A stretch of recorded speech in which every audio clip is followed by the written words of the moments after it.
My name is Mighty Beard, and we are here for another session of D&D. This is for Agents of Beard, our little homebrew shared campaign. We've got about four-ish different groups that are all playing on a continent pretty much at the same time, which means things are shared. It's kind of West Marcher style. That's how it was initially set up. So information that is gathered from one team is passed around, and vice versa. Also, things that happen could affect everyone else. But today we are going to begin our potentially final leg of the journey of the Mayoral Escort. So the party was initially in Hovedstad and have spent about three-ish days heading across the continent west towards Whitmore, which is going to be their final destination. They are escorting the newly selected mayor of a small encampment that's been set up, a new settlement. Hopefully, will be a village at some point, but it's a little mining operation that's opening up in Crystal Head.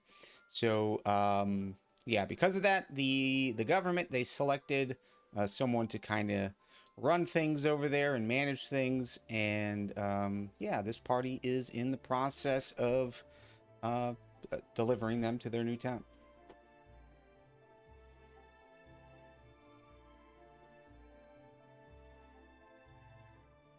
Now, for more about what we're doing, you can head on over to mightybeard.com. That'll give you session recaps of everything that has taken place so far. Links so you can subscribe to when we do these live. So we stream these live on YouTube, and we started dabbling on Twitch, D Live. There might be more coming up, but we'll see.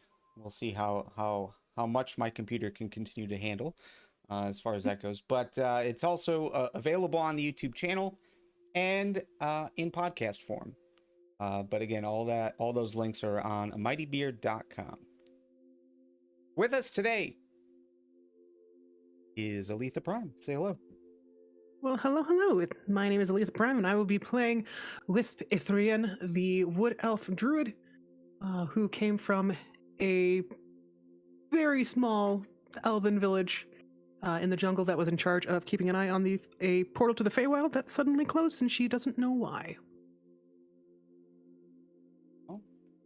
And yeah, since you've been on this journey, you found someone else who seemed to be sharing goals on figuring out what's going on with those gateways. We'll hopefully be comparing notes later. We also have the Gamer Hobbit. Say hello. Good day, everyone. I am the Gamer Hobbit. I am playing as Calgrim, a hill dwarf who is seeking a life beyond the typical dwarven life and is investigating the ways of the giants and their knowledge about stonecraft and all kinds of stuff, and trying to pass that knowledge on to his kin. And last but not least, we also have Inditorias. Say hello.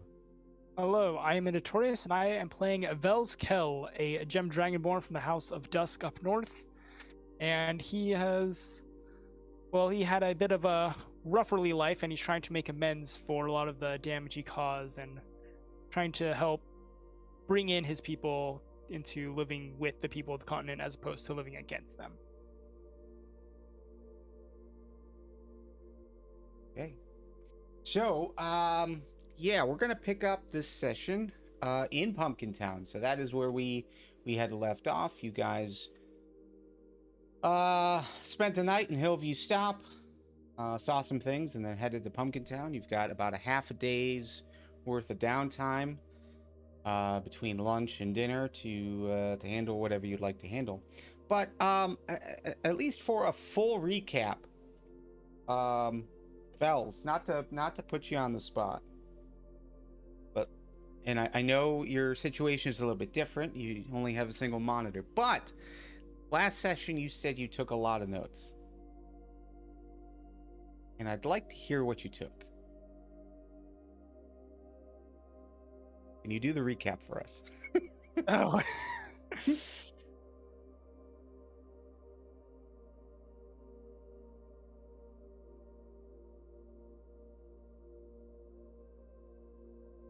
I don't know how much detail you want me to go into. Go as deep as you'd like to go. All right. So last session we were driving from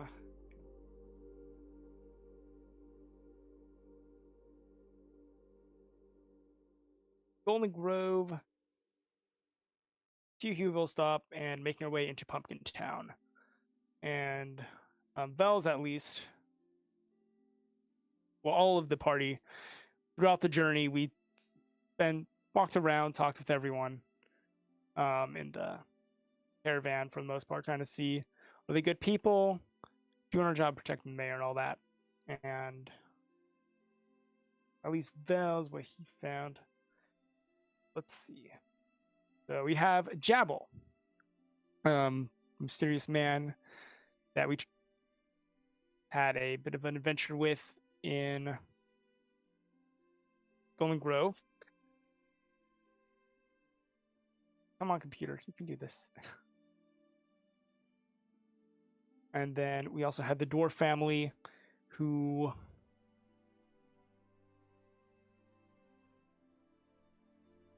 was Wisp that was talking with them. Then we had two humans who, let's see, Deepak and Mohana. Mohana was a real right, and those. And there was one human from the Merchants Guild who was looking to be an mining exchange. Raj, he was moving out, seeing what was out here in the west. Then Eredith and the High Alchemist traveling with us, and finally the gnomes. Bakers and Zook and Villatima. Zook is an artifice. I believe that would be like the proper terminology. Specifically say it was an artifice. But, yeah, tinkerer.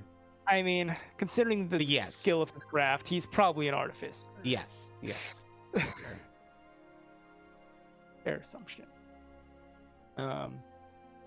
And wife Eltima is an expert baker, according to him.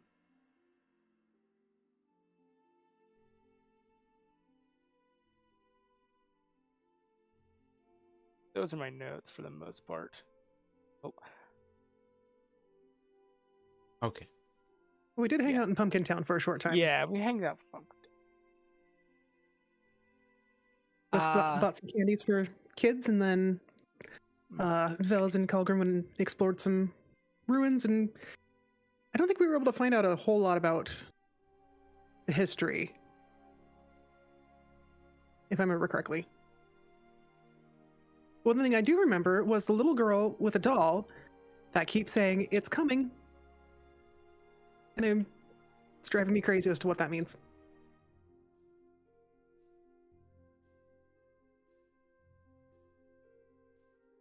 Okay. So the ruins that were explored were mainly you had a small circular structure in the middle of town. They had kind of built this new village around it. And let me see, did I have any extra?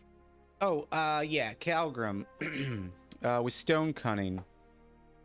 Another thing that you would have noticed or gathered, though I might have said it during the session, but I just can't recall. But the structure itself, as far as how the stones were worked and looked, it's very reminiscent to other things that you've seen, like the shrine in the Grimhead Marsh. So you're pretty confident it was dwarven made. Right. But yeah, it was mostly foundation. It was just foundation. There was a you had a short wall around it, maybe 2 to 3 blocks high, so maybe like a half a foot to a foot, to a couple of feet, depending on where you're standing.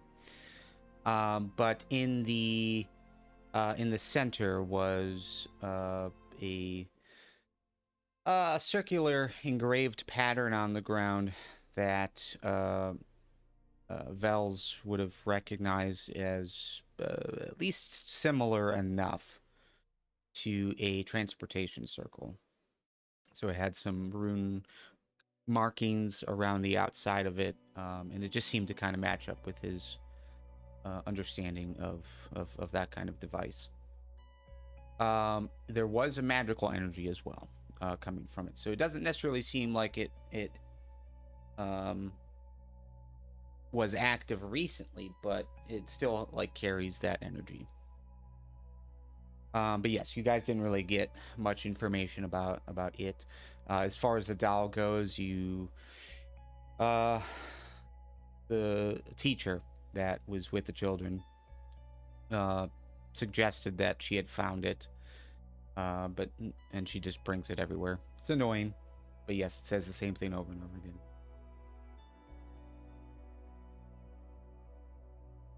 Reminder of the mission. So the mission, again, is to escort Gardain Strongheart, who is former member of the Adventurers Guild, and he has been selected as the new mayor. So you guys are joining a caravan with a few other travelers to venture off into that direction. Your mission ends in Whitmore, so you drop them off in Whitmore to handle some business, and then you'll head down to Crystal Head probably in the next day or in a couple of days. However, the mayor, Strongheart, is actually a decoy, and yeah, it's a decoy because it is assumed that there are potentially allies of both the Red Knives and potentially the Shifters, and on this caravan, or at least watching it. So if that's the case, the Shifters are rumored to be able to read surface thoughts. And so you guys were told to use discretion and not think about this being a decoy. Just think about this as being the actual mayor. But while you're on this caravan, you are to observe and talk with everyone and see if you can get any inkling of weirdness, or at least with the Shifters, because the Shifters, it's hard to tell who's who and what they would know and that sort of thing. The Red Knives usually have a tell of some sort that they're members. So far on this journey, like we talked about last session, you guys talked with pretty much everyone. So as of right now, is there any suspects? Either Red Knives or Shifters?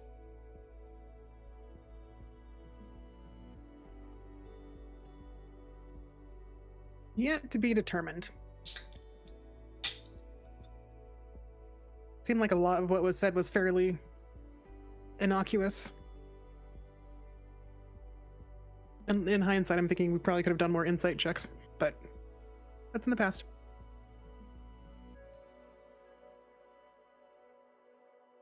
Calgrim, did you get any weirdness? Any tells? No, they seemed all normal so far. Nothing out of the ordinary. Bells, you actually listened to some surface thoughts of two members. Yeah. Are they suspects? I was a little bit suspicious of the gnomes, but after reading the surface thoughts, I'm like, okay, it seems like they're just being really protective of themselves, and I'm not completely convinced anyone's not a member of either organization, but I'm not convinced enough to think anyone actually is either.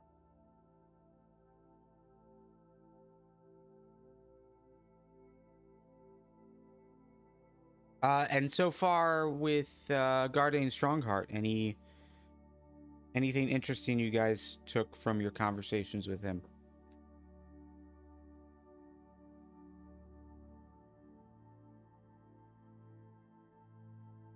Well, maybe not interesting. Maybe noteworthy.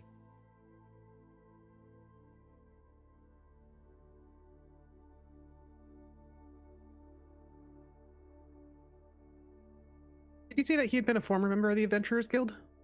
Yes, that was the bio you received when you left Hovedstad, and he has talked a little bit about it as well. Okay, how long has it been since he was a member? That information wasn't Okay. wasn't given. He did talk at least about well, he talked about traveling, so he said he's been pretty much everywhere. And then last session, in between Hillview Stop and Pumpkin Town, he had talked about his time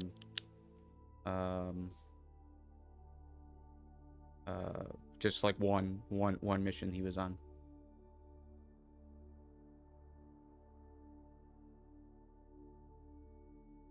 But he didn't really specify times.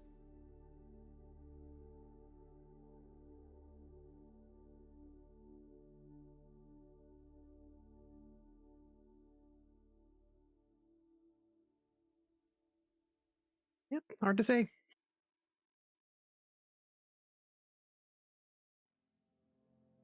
Okay, well, where we left off,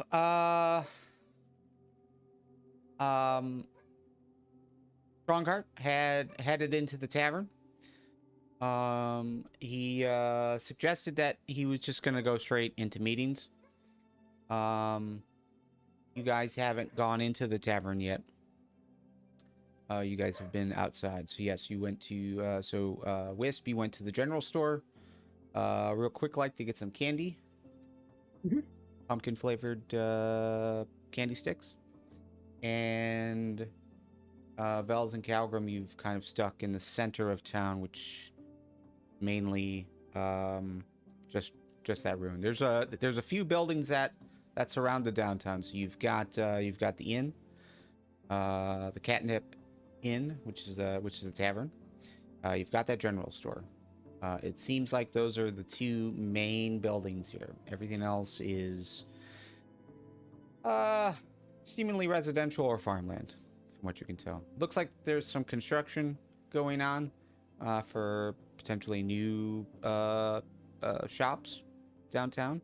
But otherwise, there's a festival that's going to be happening here later on this month.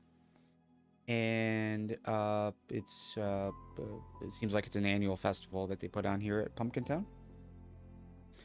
And when you guys were in Hillview Stop, there was a poster on the wall suggesting that a circus of sorts was going to be taking place in Pumpkin Town, and the symbol that you saw on the signposting was of a frog. And as you guys have been downtown, you do see some bullywogs setting up what appears to be some kind of circus-style tent.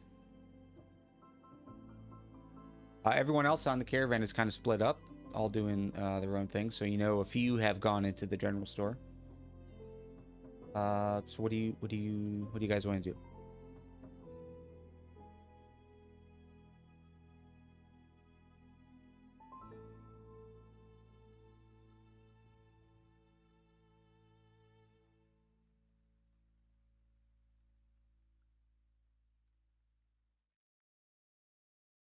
Well, I, for one, kind of want to find that little girl again. It is about midday. The impression you got, again, was that she was with the other kids on some kind of recess from school. So you guys had talked to a middle-aged human that talked about the doll, and seemed to be their teacher. but he has escorted them away from downtown. So you could follow, I suppose. It has been a minute-ish, so you'd be a little bit trailing behind. But again, your experience in Golden Grove is that it seemed like everyone went to the village tavern to eat dinner. So it's possible that everyone would do the same here as well. So if you don't try to catch up with her now and potentially interrupt her schooling, it's possible you'll see her at the tavern at dinner time. Yeah. She's probably not leaving town, so.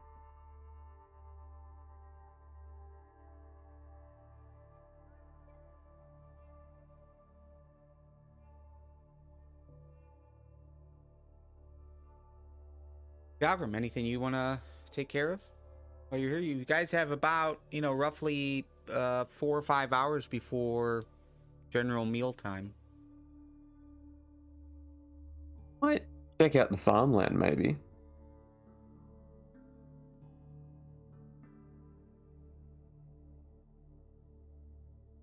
Okay. Just general observations, or are you walking through farmlands, or are you just kind of standing on the main road, checking things out? Yeah, just checking things out, just having a look at it. Where he probably wouldn't have spent too much time in like Pumpkin Town properly, so probably just get like a better glance at everything.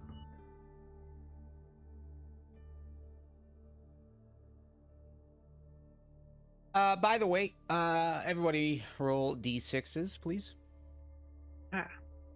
We try to remember to roll D6s at the top of the session. We're looking for 2 numbers. We're looking for 1s and 6s. 1s, well, 6s are good. That means someone's looking out for you. It's kind of like a fate die. Vels, if you could reveal that to everyone, you can just right click that message, because it's question marks for me even. There we go. Thank you. But yes, we're looking for 2 numbers. It's kind of a fate die. It doesn't necessarily directly affect what's going to happen tonight, but indirectly.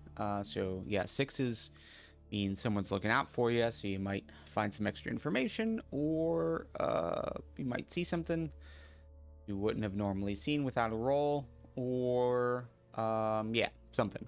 1s are the opposite. 1s are worst case scenario occurs. But today we only got 3s and 4s, so it's a normal day. Bells, anything you would particularly like to do over the next few hours? Well, last we just kind of passed through, so it's kind of like walk around the area, at least for a couple of hours, like just taking the sights while we're resting here. Do we want to keep an eye on any of the people that are in our caravan, just to kind of see what they're up to during their downtime? So I think I ran into the gnomes at the general store. I was kind of... They had gone in there, yeah. Mm-hmm. You guys would have seen Deepak go in there as well.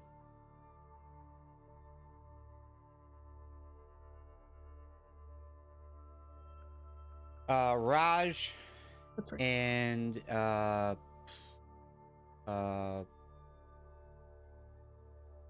Raj, the dwarves, and the High Alchemist and Airdeth, they went into the tavern. Mahana, which was one of the humans, who's actually sharing the wagon with Deepak, seems to be working on her wagon, just outside the tavern.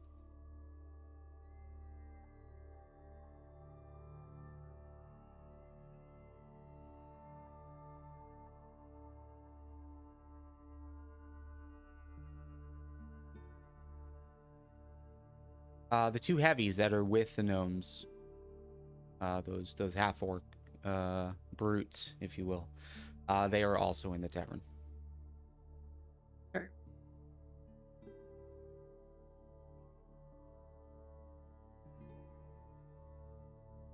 So, if your intention is to kind of watch what's going on or observe, you've got two options. Well, three options. One, you could, I'm sorry, observe the members of the caravan. You've got three options. You can head into the general store, see what Veloptima, Zook, and Deepak are up to.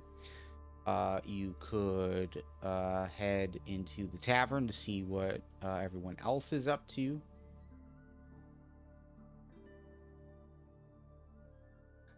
And where's the? I had a third option, but I don't remember. Oh. Jabble is still on the main street. He's just kind of sitting by his cart. Did the mayor go in the tavern you were saying?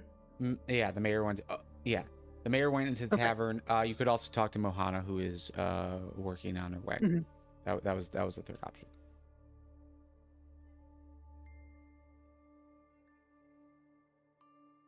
I think one thing that I want to do, since I know that a bunch of people are in the tavern, is outside of the tavern. And I guess you guys could join me if you want, or if you have other things that you want to do, feel free. I was going to cast Detect Magic and then walk into the tavern and see if there was anything that I noticed on people that are in our party or in our caravan.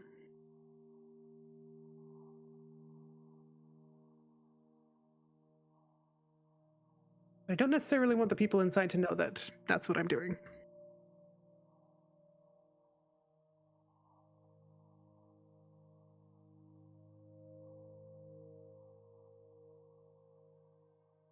I could join you as well at the tavern.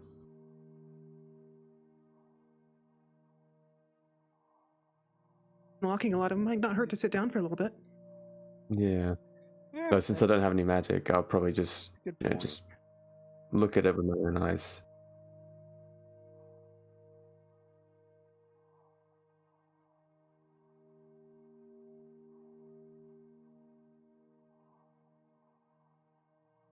Okay, so walking into the tavern to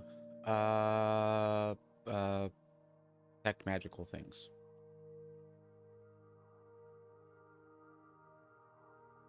That's what I'm doing. Okay. So, all right. Let's figure out a timeline. Is that something that you would do right now, like in the very beginning of, like, you just had the exchange with the teacher. You guys had just observed the ruins in the center. Wisp, would you head straight from there into the tavern to do this?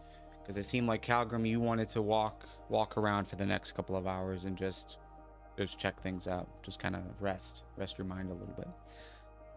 So, yeah, Wisp, is this something you're doing right now, or since you've got a few hours to kill, are you guys just kind of walking around and talking to one another? Well, I'd personally prefer to catch as many people as I can in one spot, and since I know that there's a larger group in the tavern itself, I'd probably try to head there before anyone moved on. Okay. And by any chance, is there a way that is Mohana's cart like near the tavern? Yes. Yeah, you guys all parked out front, basically. Okay. So if I could just kind of, I guess, we'll go to the tavern. I'll go to the tavern first, and I'll let you two decide if you want to join me, or because I don't plan on spending necessarily a ton of time there. I just kind of want to try this one thing and see what comes up. Might be nice, like after a long day of traveling, sit down, quick drink, and then explore for a bit. Yeah, I'll be down for that too. Get like a quick bite to eat, because I think you mentioned it was midday, right? Yeah, thereabouts. So I've been walking as well.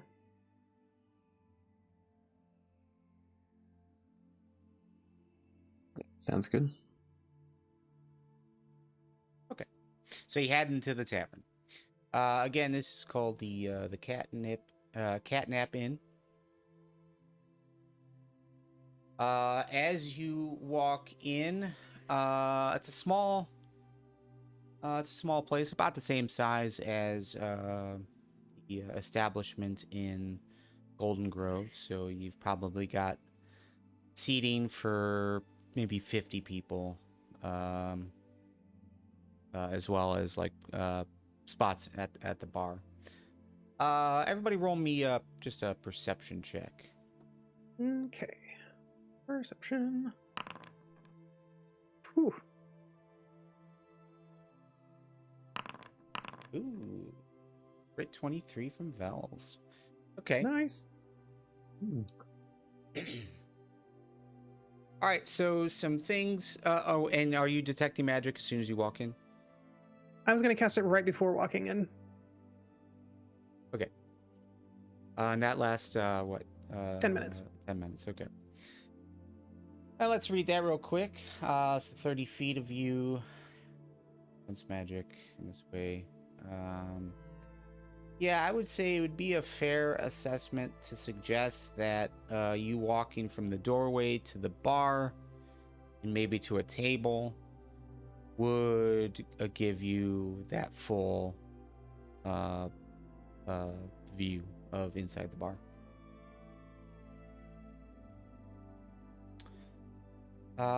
But okay. The main thing that you'll notice, so it has been, I would say, a good 5-10 minutes since you guys arrived, since the mayor walked in. You see the mayor down in a beer as you guys walk in, and then is escorted to what appears to be like a back room. So off to the left side, there's like a door. There's a doorway, and it's like standing wide open, so you guys would be able to see. It looks like there's like a table. There's a few people sitting in there, but he's gonna be escorted. He's escorted by a half orc who was behind the bar, and then just kind of like walks out and leads him over there, and then heads back and stands behind the bar. But yeah, you've got a half orc behind the bar. The dwarves are off to the left side. You've got the High Alchemist and Airdeath from the Gemmer Cutters Association. He is like they're both sitting at the bar. You've got the two heavies that are sitting at the bar.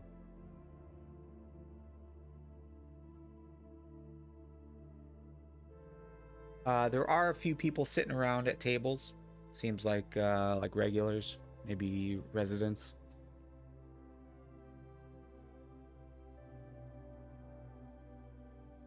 Would I have been able to get within 30 feet of the mayor before he was escorted? Yes.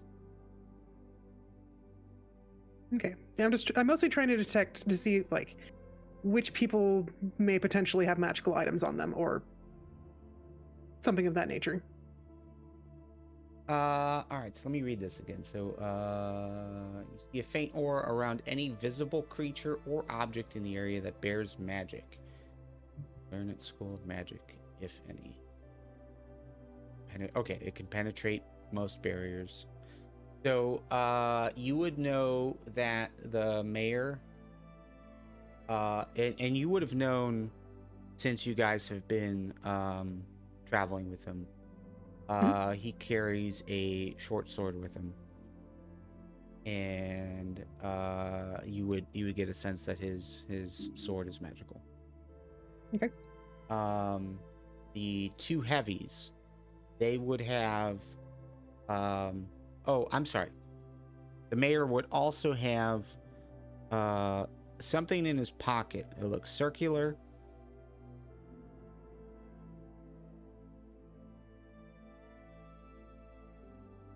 So the way I understand detect magic is it kind of outlines it with this aura. That's always how I just assume. So I would say, yeah, there's a small almost looks like just like a circle, like maybe a coin or something that's in his left pocket, his left pants pocket, that seems to be seems to be magical. Is it part of a particular school of magic that I That's would a be good aware question. Give me a second. of? And we go into the details. Evocation. Okay.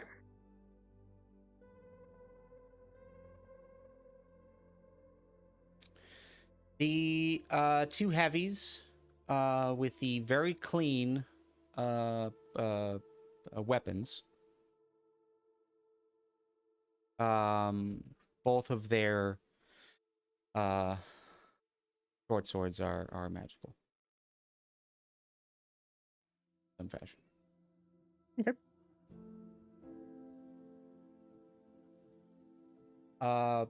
Not sensing anything from the dwarves, not sensing anything from the High Alchemist or Air-Death. And then behind the bar, there is like a shelf that seems to have like little knickknacks on it. But one of them is like it's made out of thin iron or some kind of metal like that. But it's a mug, like a beer stein. But it is also giving a magic aura. Besides that, it looks like there is like other like knickknacks. Like you've got like some candles, some carvings, like little wooden statue type things. Yeah. I think it's just kind of a hometown feel to it.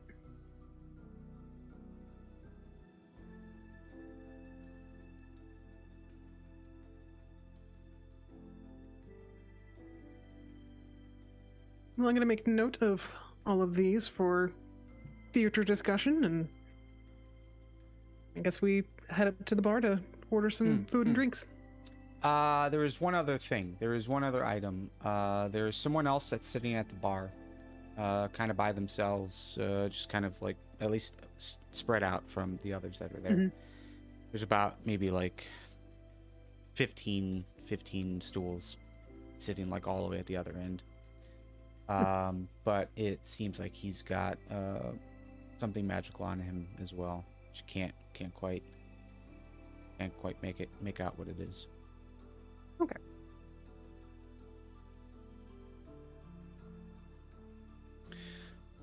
Besides that,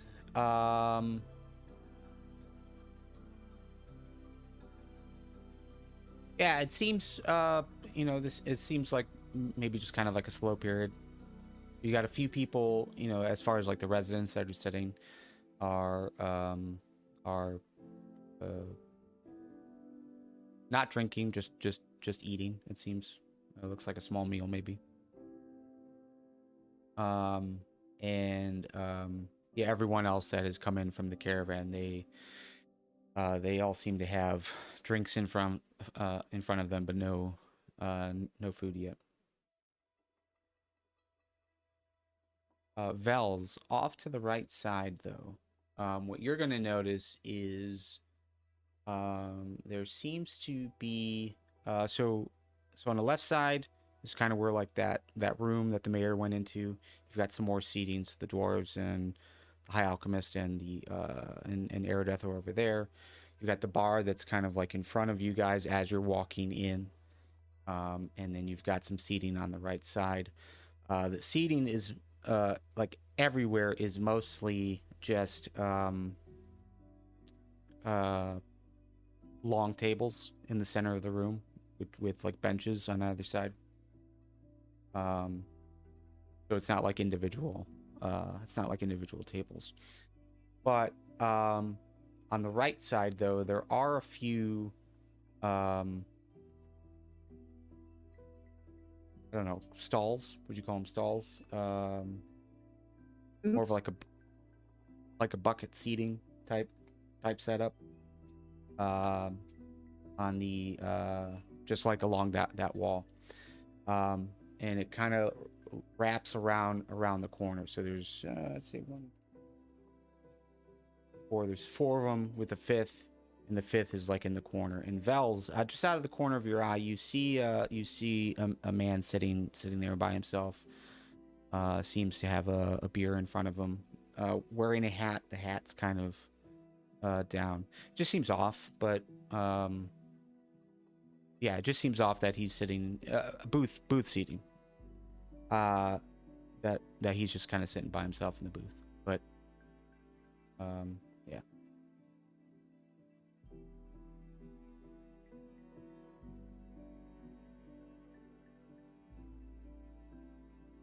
What do we do?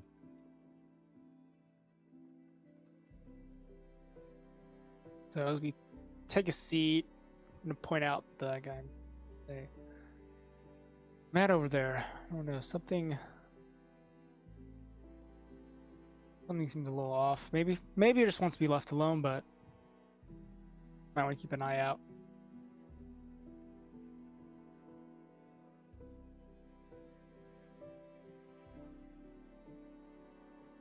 Should note, back is turned from you, so you're only seeing like the back of his head, the hat going down. It seems to go over his face, but again, you're coming from the back.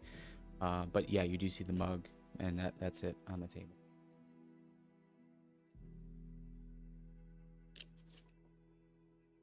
Want me to go talk to him? You'd like to.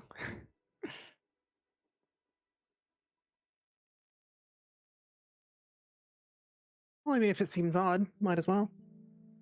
Good point.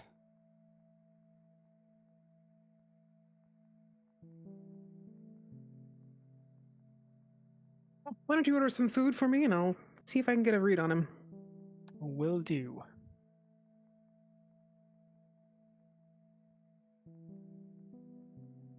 Guess I'll get up and head over to his table and put on a friendly smile. So the two of you, as you walk up to the bar, there is like a spot in the center that doesn't have any stools, so you can easily walk up. But as the half-orc that is behind the bar sees you, he greets you with a smile. You can see a smile definitely missing some teeth. Oi, welcome to the Catnip Inn. What can I get for you? Oh, couple of beers and something, a light snack for the noon. Do you need a room for the night? We will, yes. He kind of looks past you as Wisp is walking away and just kind of checks out Wisp and then looks back at you. You're with Mr. Sean Cart, yes? Yes, we are. Yes. So he reaches underneath the bar. You can hear just some jangling, but he drops three keys on the bar. The keys to your room. Mr. Strongheart took care of it. But sit anywhere we can. We'll deliver food out to you. Sounds good. Thank you very much. This is a fine establishment you got here. It's getting there.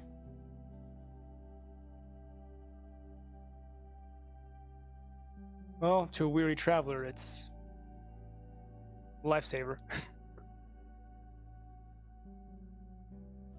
Vels, what you're gonna notice about this guy, very, very clean, well dressed. Seems a bit much for setting. The fact that he's like the bartender, kind of wearing like a dress shirt, a tie, and he's also a half orc, so again, like he's kind of like bursting the seams almost. But you also see like he's like rubbing his nose a little bit as you guys walked up. Well, yeah, it's it'll take some time, but I think we'll have something good here. Especially once more traffic comes through. Yeah, hopefully there'll be some more with mines opening up soon. more mines rather. There's not really plenty of mines out here, but you'll probably have your work cut out for you in a short while.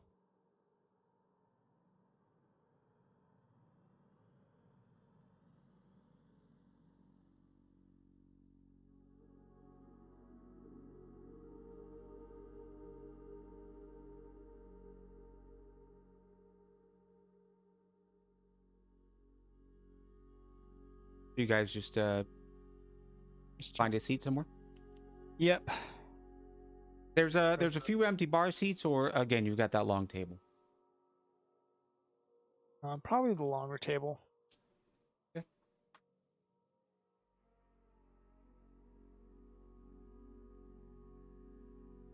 Wisp, as you walk up to that booth again, all you're seeing is the back of this guy. So wearing a kind of long-brimmed hat. Seems on the smaller side, so probably like a halfling.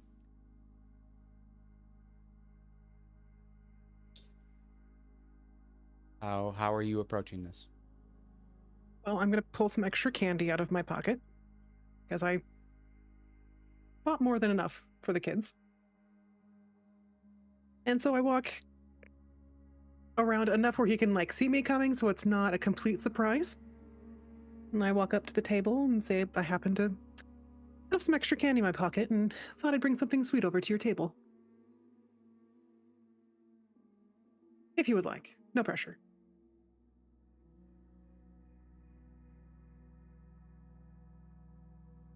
For a split second, you see him. You see, like, well, not a split second, I guess. His movement is like you see him kind of like turn his head, but almost like sideways, so that you can like catch his eye, so you can look at you in his periphery. And then he quickly looks back to his mug.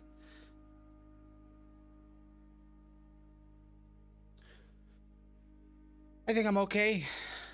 Thank you, though.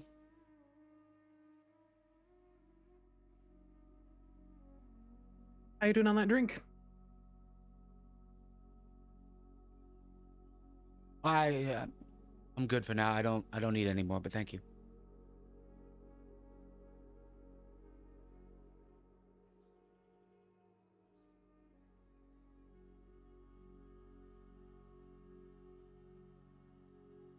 I didn't mean to pry. I'm just very, very curious.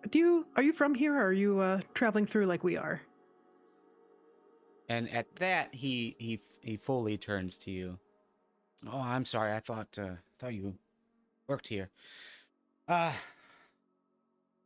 Stopping through.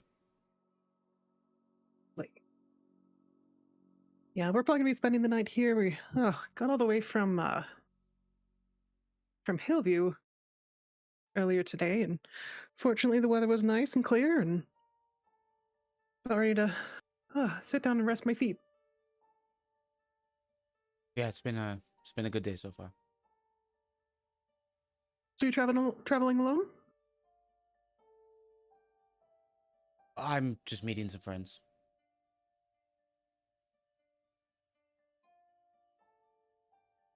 I tell if he looks nervous or upset or anything other than like he's just generally waiting for somebody. Does he seem at all out of sorts? Well, he's being very short with you.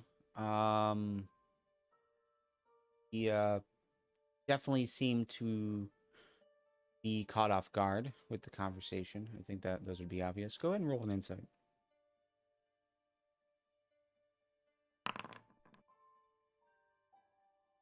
Okay, So, let's get these out of the way. Yeah, he definitely seems a bit caught off guard with the conversation, and not potentially not fond of it, but not sensing anything off about him. He's sitting there enjoying a drink, and someone came up and started talking to him. Stranger. Sounds normal. Unusual reaction for somebody. I was gonna ask him something else. What was it? Come on, brain work.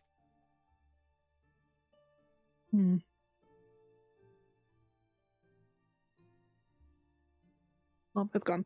Well, anyway, I'm Wisp, and I'm with. We're just passing through on our way to Whitmore. I don't know if you happen to be heading in that direction or not, but uh, but yeah, with the Adventurers Guild. So if anything ever comes up and you need something while we're here, then be happy to help.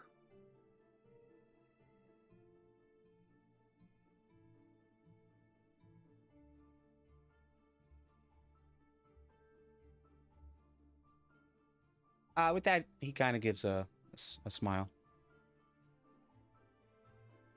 Appreciate it. I think I'll be okay. But enjoy your stay here. You as well. And I leave a piece of candy on his table anyway and head back to the group. And did I sense him carrying anything? Where were you standing? Sort of close to him, maybe like 4 or 5 feet away. But like to his side?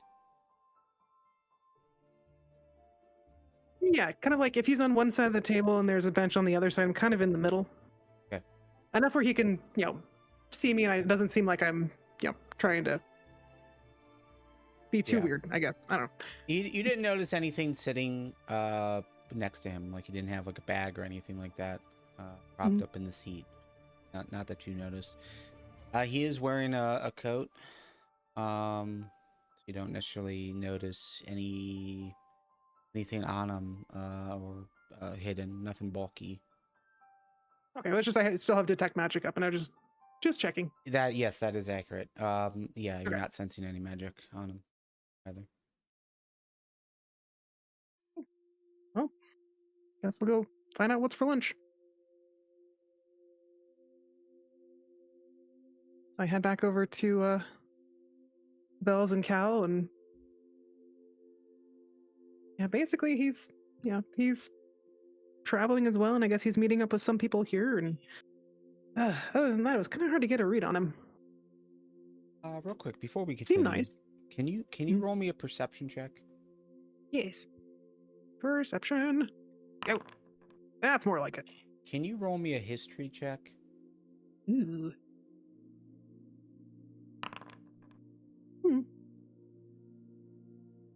So when he did turn to give you the smile and to actually like look at you once he realized you weren't a worker there. Something about him is familiar, but you can't put a finger on it. Halfling. Yeah, it was just something familiar about him, but really can't pinpoint what it was. You think you feel like you've seen him before, but not in any direct memory, I guess. Looks familiar, but definitely didn't have any contact with him in the past. Okay.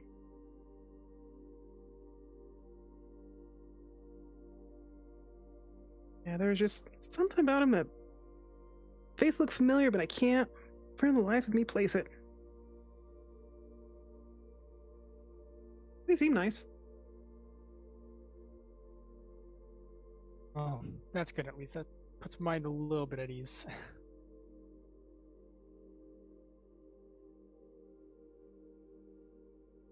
As this conversation is going on, a worker from the back, looks like a human male, brings out some mugs of ale, places them down in front of you guys.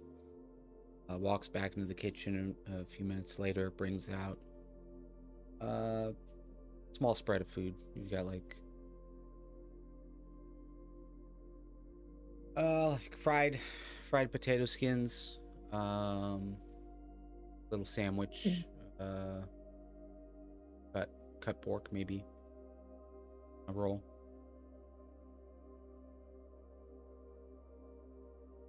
Small snack.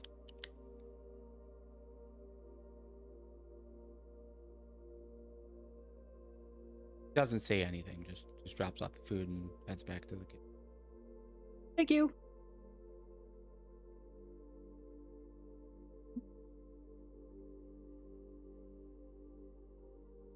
Doesn't seem like people are super talkative around here.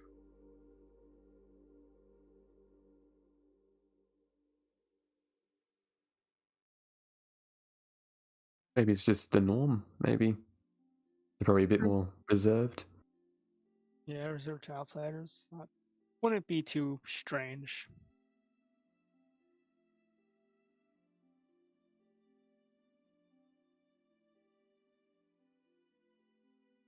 In sort of a low voice, I'll mention to them, I've been trying to keep an eye out for any sort of magic items around here, and we can talk about it more later, but I find it kind of interesting that neither the High Alchemist nor Aerodeth were carrying anything that felt magical. I mean, maybe it's normal, maybe it's not, I don't know. Just seemed like people of their status might have something. Does seem odd. Unless they've got it in the caravan. Could be something to think about, something to ponder.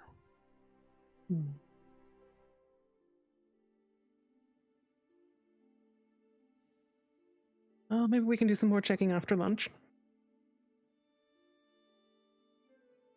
So that question, that mug that's at the bar that I took note of, does it look different than the other mugs that are kind of generally around?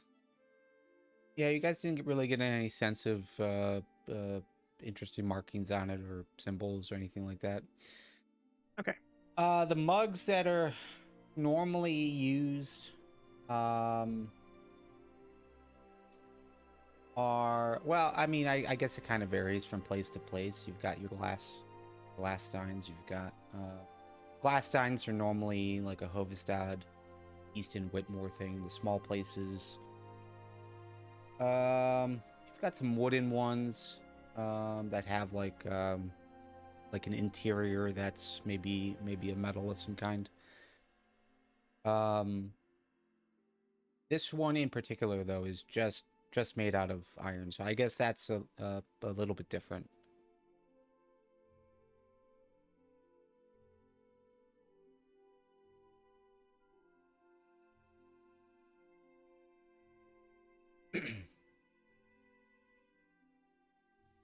Yeah, so that iron mug behind the bar is interesting as well.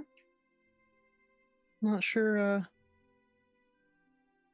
what it is, but it kind of set off a little ping. I know, I'm just curious.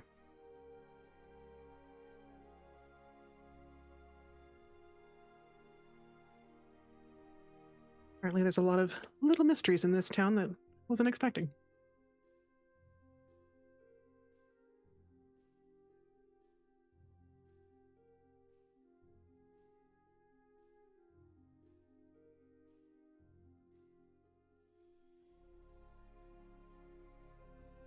If only we had more time in Pumpkin Town to learn more. Perhaps once this job is done, we can come back here and investigate further. I mean, we found plenty of mysteries on our journey, but Pumpkin Town's at least close by.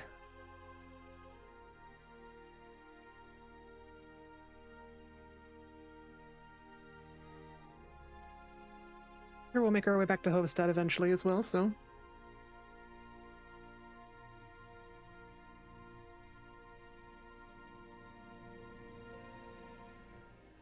I guess I'll dig in.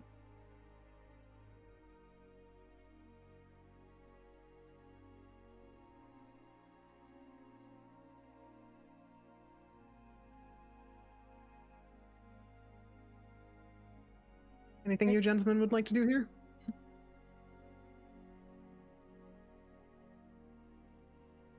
Take a look at the fields, perhaps. The pumpkin fields.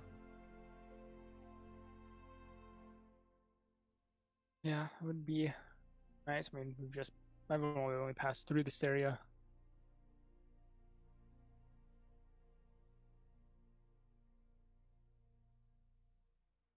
actually have a little one I could take. I'm sure there's plenty.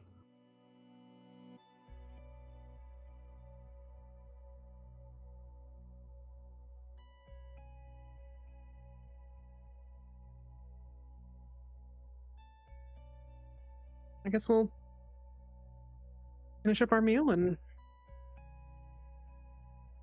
head out to the fields. I'd say your time here is probably about a half an hour. And Yeah. while you guys are talking and eating, the rest of the caravan would, well, Moana and Deepak would enter in. I forgot to mention Raj. Raj is in here as well. He's sitting at the bar. Actually talking with Airdeth. He's sitting right next to Airdeth.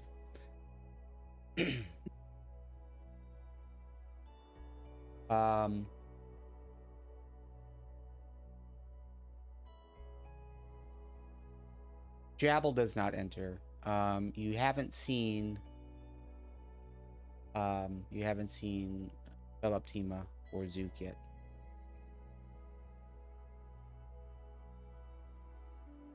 But as you guys walk outside,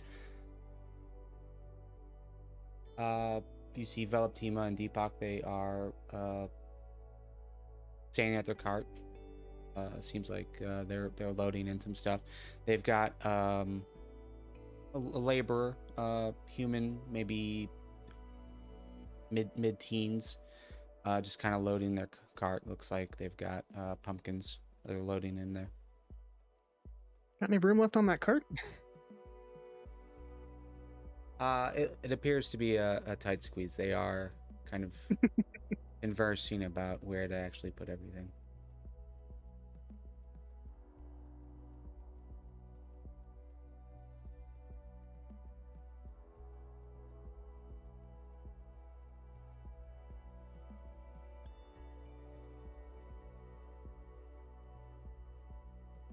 But as you guys start walking up the street towards the fields, and I mean the fields pretty much surround this area, so you can go either way. We'll say you head west, further west, and pass Jabal, who is sitting in his wagon. I toss him a piece of candy. My curious cat, always bringing me stuff. Thank you. Cats give presents to the people they like.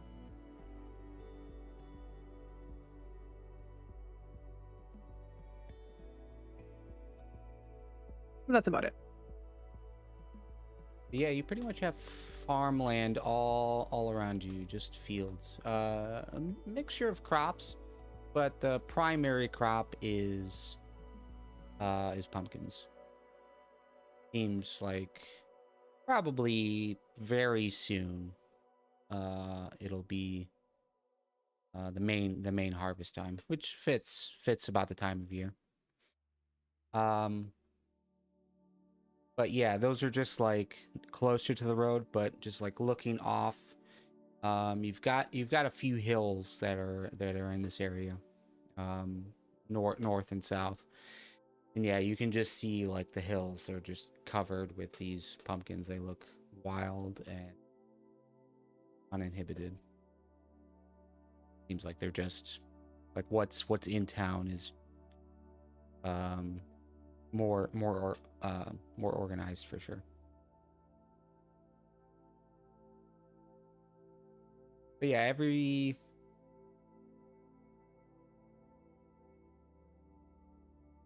eighth of a mile, I would say, there's like a house that kind of dots the area.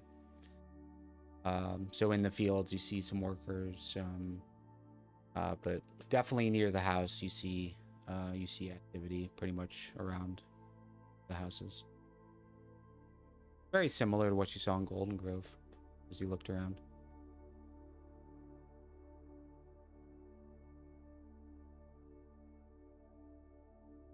But as you do walk up the street, just kind of like observe the scenery.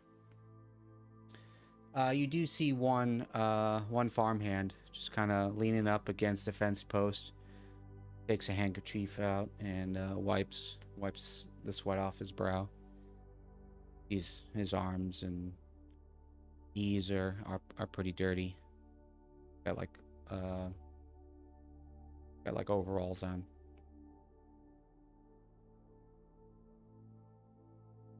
But he brings out a pipe and just kind of packs it as you guys are walking up and lights it up. You guys are maybe about 15 feet away from him, just off the side of the street, leaning up against a fence post, looking away from you guys towards the fields. Human.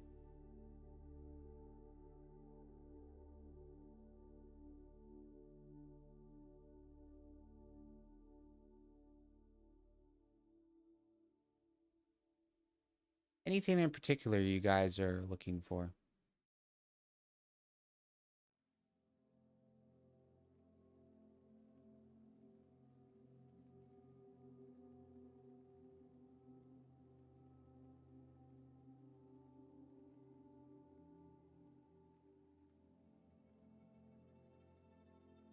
I'm not necessarily looking for anything in particular, but I guess if we're walking around, I'll see if there's anything like moving up on the hills or coming down the road.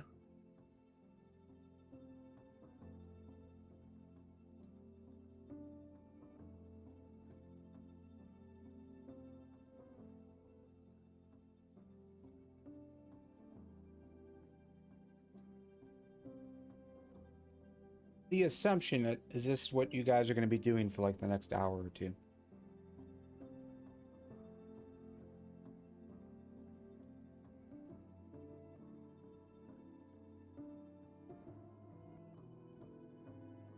Kind of following Colgrim for the time being.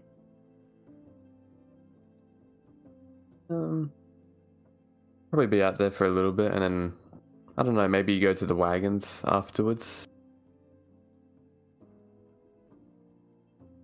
You say about an hour or so? Yeah, about an hour, maybe.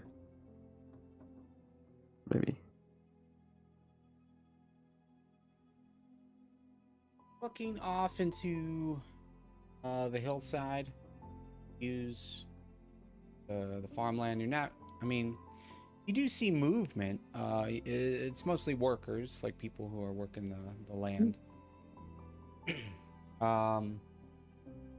The other thing you would notice over like the next hour or so is there are some other ruins in the area.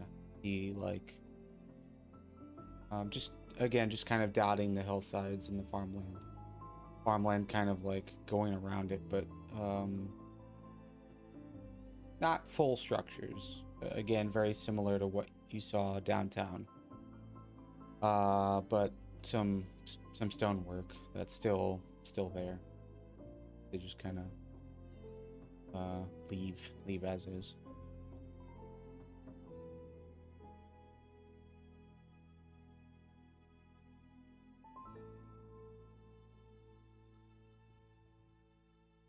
Forget, did we have that map,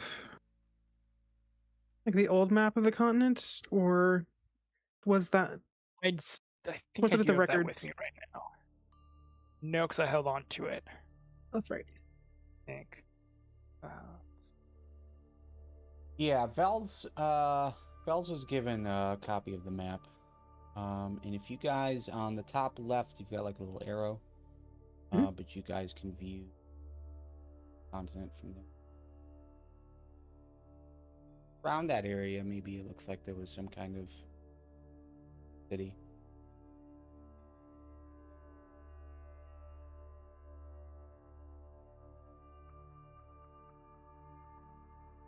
I forget, could we tell approximately how old this map was, or was that kind of a little bit of a mystery? At the time, it was a mystery. Okay. They were still in the process of trying to understand it, study it and whatnot.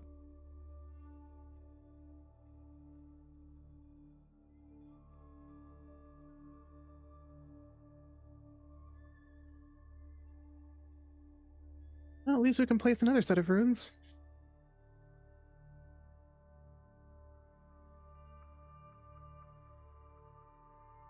Only we had more time.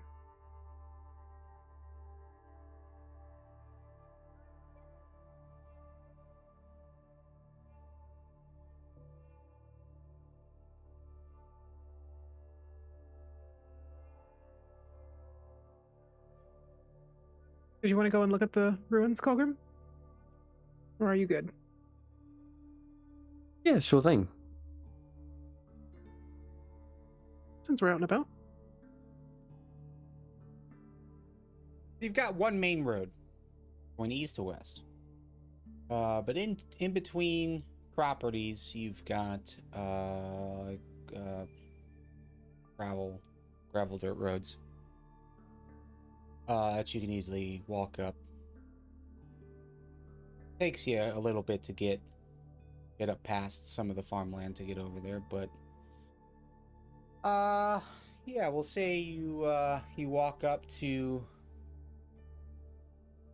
one of the ruins. You're probably a good 15-20 minute walk from downtown. This one looks more rectangular in shape. Again, it's just mostly foundation, but it seems like all stonework. Definitely seems old. I mean, mainly if there was wood here or something else on the upper half of it, all rotted away. Just grass and overgrowth inside.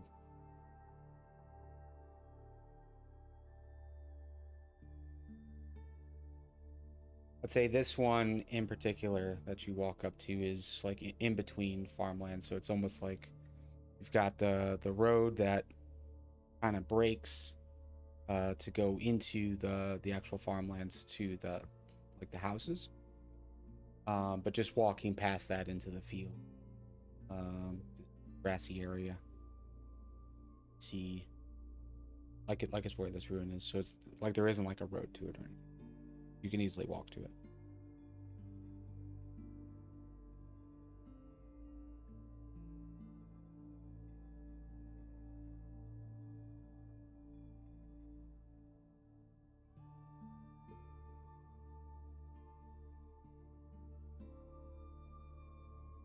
Again, Calgrim, it matches the stonework that you saw downtown, so seems like it was probably the same builders, or at least the same technique.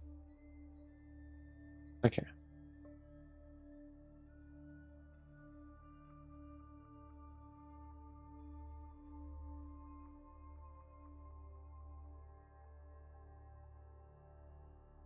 And actually, all around it, you see little patches of almost like a flagstone around it. Maybe a road went up to it, or a road was around it. Strip in part of the city.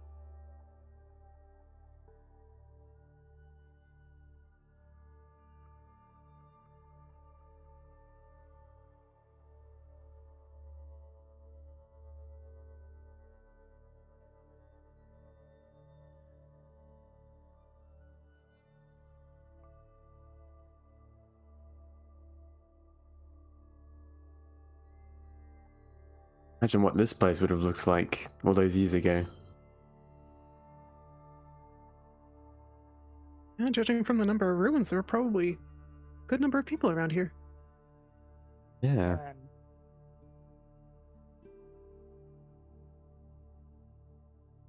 Could have been like a village. well, based on the map, it looks like maybe it was a larger settlement, so maybe this area was the outskirts.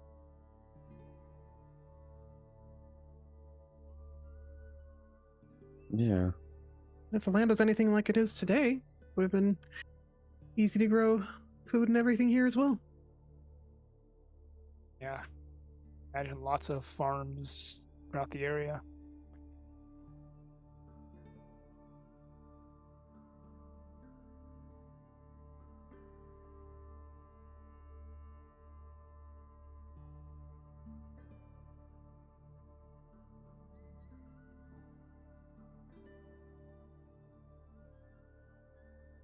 You guys are standing there, and checking it out. The building itself looks fairly large, maybe 70 feet by maybe 100. Could have been Oh, wow. two buildings side by side, or it could have just been one. It's hard to tell. But you're gonna hear some crunching in the grass behind you, and you guys turn to look. Got a human that's walking up. Got a shovel on his shoulder, and wearing overalls, pretty dirty, dirt all over his face. But he waves to you as he walks up.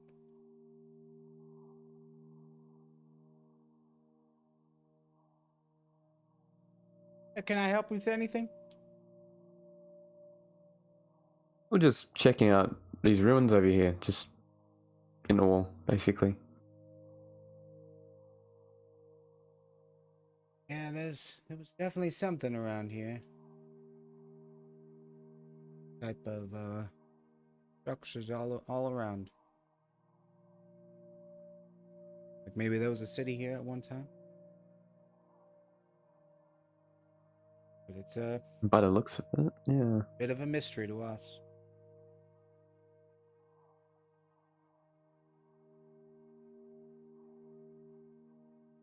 How long has this town been here? A little over a year. Set up for Whitmore, I think. Oh, really? Just celebrated our first year a few months back.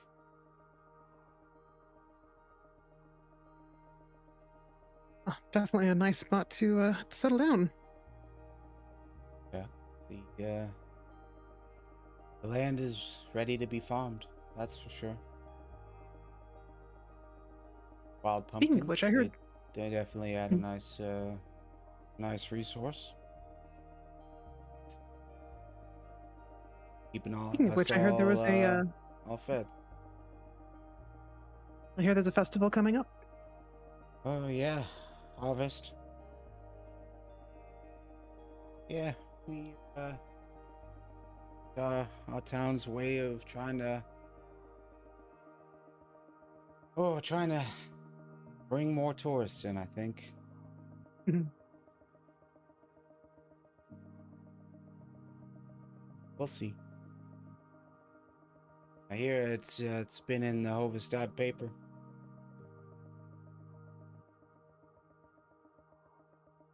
Be nice to get some more travelers in here, for sure. I mean, the pumpkins feed us, but about time it really starts making us some money. I'm trying to remember. Was it Hillview where we saw the flyer? Yeah. Okay. Well, we heard mention of it at least in Hillview.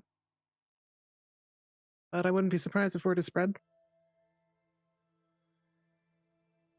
Yeah, I'm sure it'd bring all sorts of people in. I don't know what's been shared.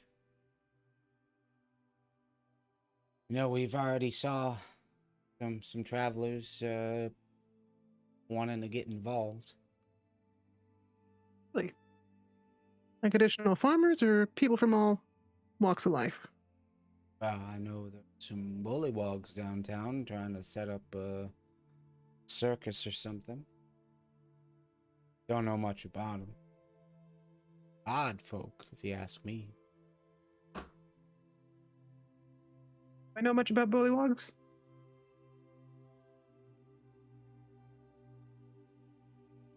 Did you ask if you knew much about bullywogs?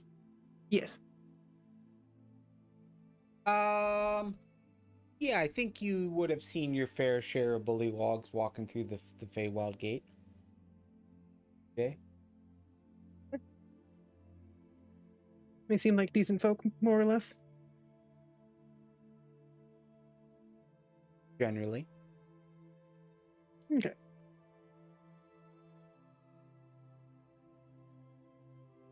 Those who come from the Fae are odd. I think odd would be the best description. Not necessarily good, not necessarily bad, but fun for sure.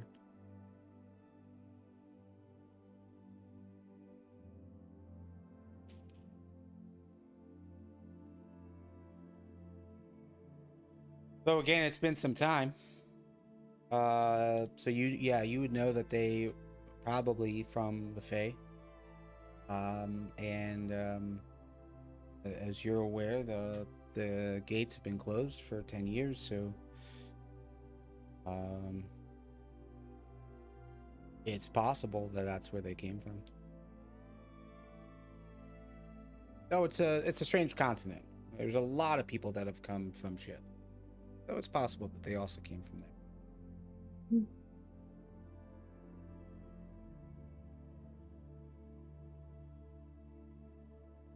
Well, I'm sure the Bullywugs will be able to provide some good-natured fun around here. They seem like decent folk based on the time I've been able to spend with them. I've never seen a circus. I'm sure the kids will get a kick out of it.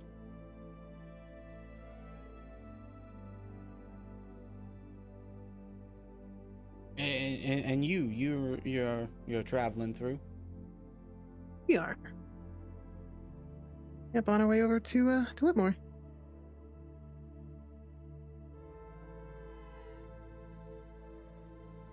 Well, enjoy your time, I guess. Feel free Thank to you. stop by anytime.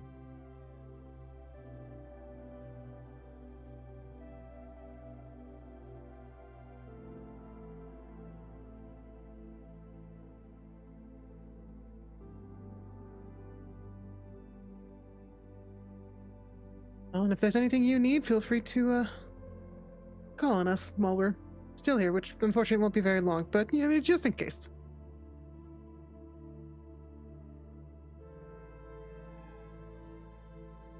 Well, nothing comes to mind right now, but if something does,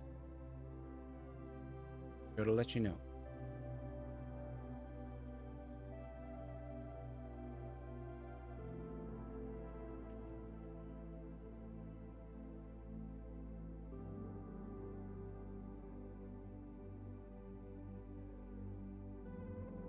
Oh, but I should say, don't get lost in the ruins. I know they're nice to look at, but don't get lost. Anyways, I really do hope you have a good time here. Do many people get lost in the ruins? As you say that, he's like starting to turn, then he looks back to you. Well, I just heard stories. People exploring things that they don't know, they don't understand, not coming back home. Not the life I live, but you know, just always the warning that we all like to share.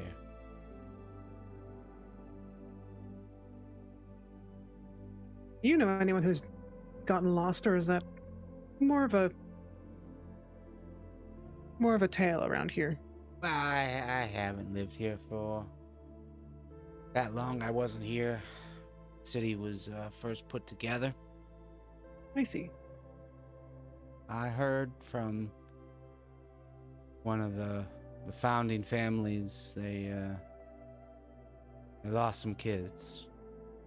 Went out exploring the ruins.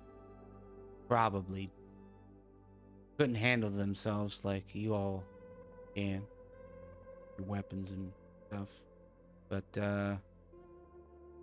never came back. It's terrible. Yeah, it could have been wildlife. Been when they went out. Never want to be out in the frontier by yourself at night, but especially youngins.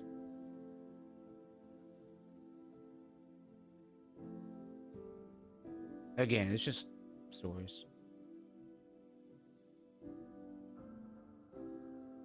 Thank you for the warning.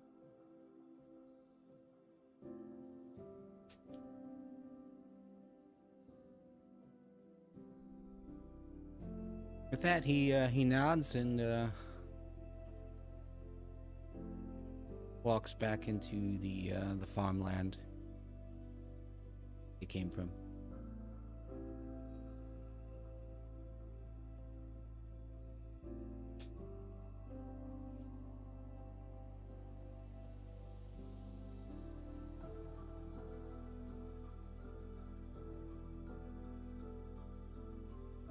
Wisp is kind of quiet at the thought of kids going missing around here.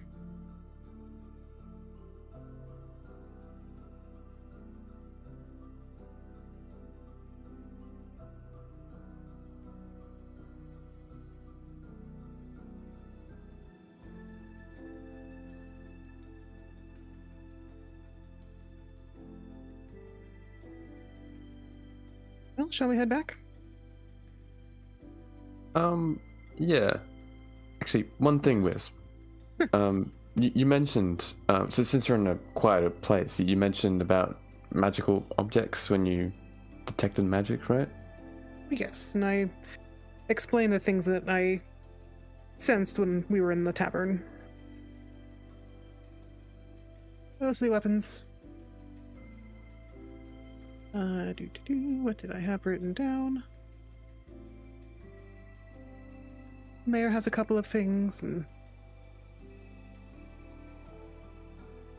whatever that beer mug was that was kind of on that knick-knack shelf behind the bar.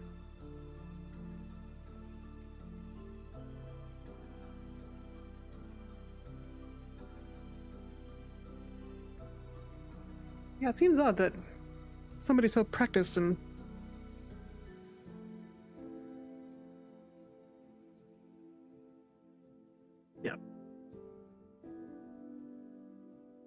I don't know, maybe the High Alchemist just left his stuff in his carriage, who knows?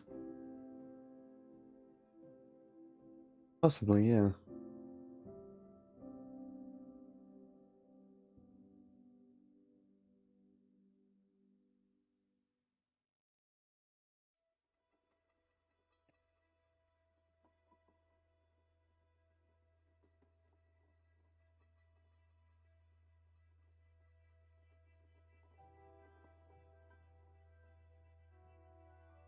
Generally speaking, Calgrim,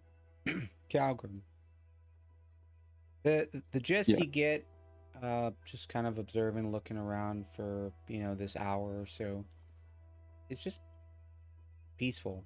People working the land, doing what they can to get by.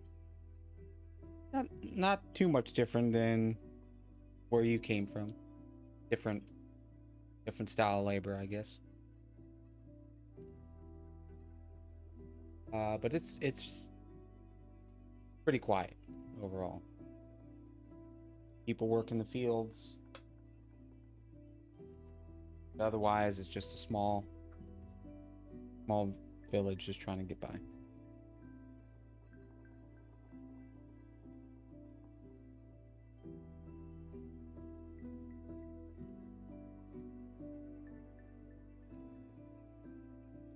We'll say you guys are out for about an hour and a half.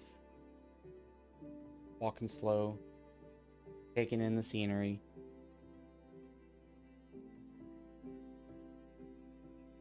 By the time you head back into town, it's closer to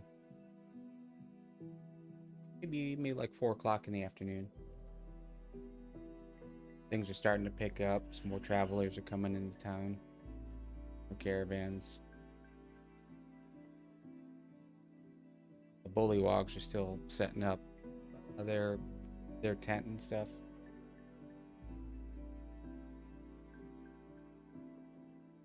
And And yeah, you don't see anyone outside from the caravan that you traveled with. Seems like maybe they all entered into the inn. Jabble's still sitting outside, but now he's instead of near his wagon, yeah, he seems to be just kind of leaning up against the fence next to the general store.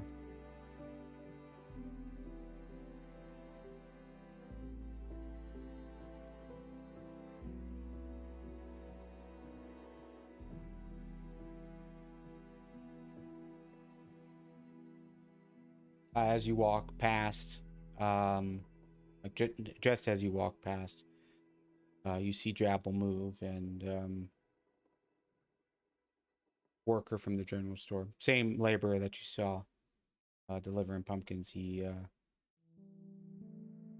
brings out a bale of hay and drops it over the fence. Jabble thanks him and grabs it and takes it towards his wagon, sees you and smiles.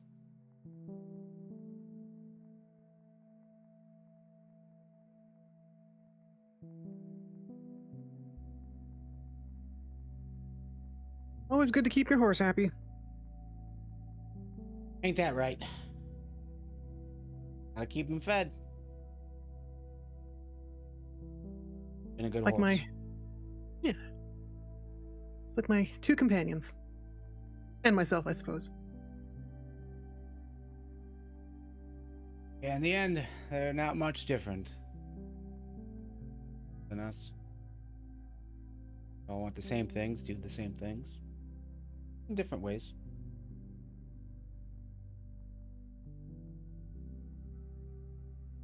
There's definitely those that talk more than others.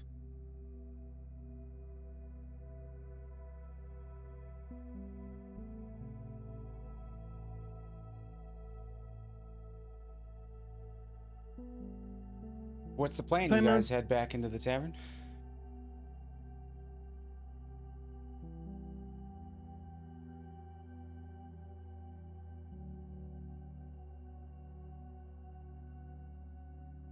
Do we want to check out the wagons at all? I think we could. Okay. Yeah, probably be a Quick good look. idea if we're back on it.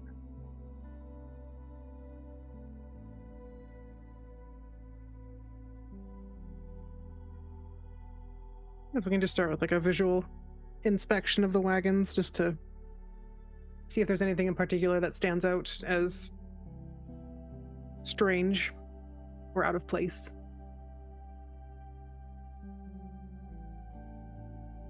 The wagons you from the caravan that you came in Yes. on. Yeah, I think as you guys are just kind of walking past and looking around, everything seems as it was before. You know, there's not. I would say in the wagon that Erideth and the High Alchemist came in, it seems empty. Everything that was in there is gone. The wagon the gnomes came in are seemingly locked up. Got like a door with like a little latch at the back. Seems to be closed. Closed and locked up.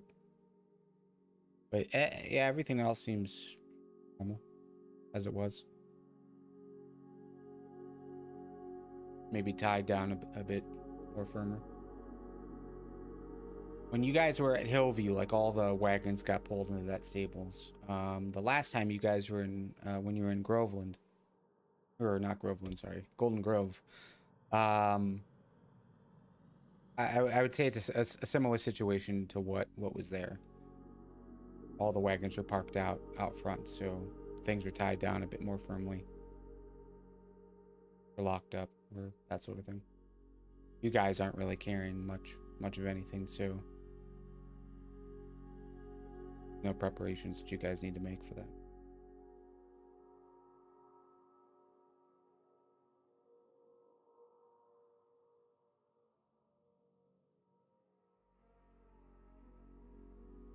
Would you detect magic at all? Yes.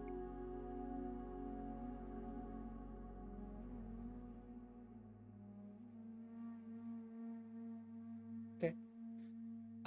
Yeah, you are sensing some magical items inside of the gnome's wagon that's locked up. Okay, you see there's a few bottles in there, probably potions of some kind. Again, you're getting like an outline aura. Okay. Seems like another device in there, but no clue what it is just by its outline.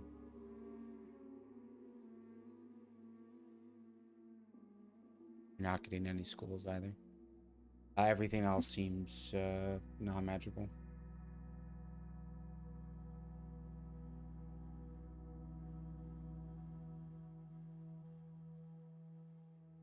Is there anything else I pick up as we're walking by the other wagons? Yeah, like the wagons that just came in from the new caravan? No. The only other magical thing that you would pick up on is the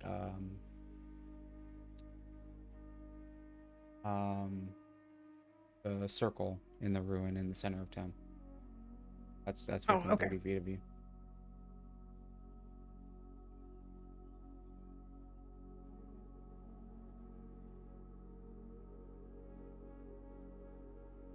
But as you walk into the tavern, there's a few more people in there. That long table is starting to get filled up on the right side. Left side is still pretty empty. A few more people at the bar. Some magical items on at least one other of those guys.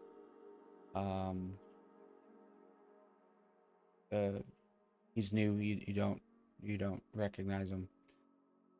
But he's got seems like he's got a bit of like a hammer on him. Small, almost like a mallet size. Okay. Is the halfling with the wide brim hat still sitting in the same booth? Yeah. But he's not alone this time. Also sitting in that booth across from him is Veloptima and Zook. And with that, let's go ahead and take a 5-minute break. Okay. Sounds good. Okay.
right, I am back. It's am I.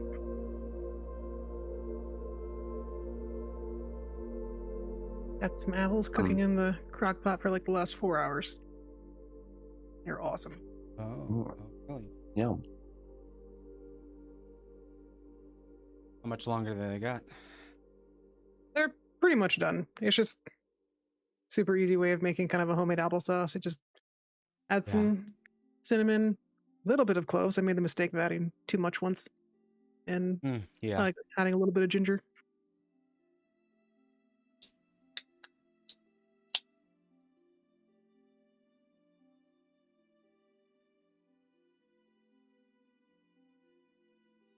Pre-diced? Kind of peeled and sliced. So what do you do? Just mix it into, like, with a spoon? Pretty much, like after a few once it's hours, they'll warm? just fall apart. Yeah. You can just kind of have it more or less whatever consistency you want. One time I put it in the blender and it kind of got a little frothy, which was interesting. Yeah. I kind of liked I it, can but see that. it's different. Yeah.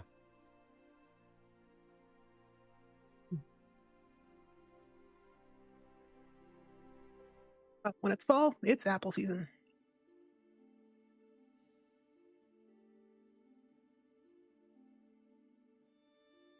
And pumpkin season. Indeed, yes.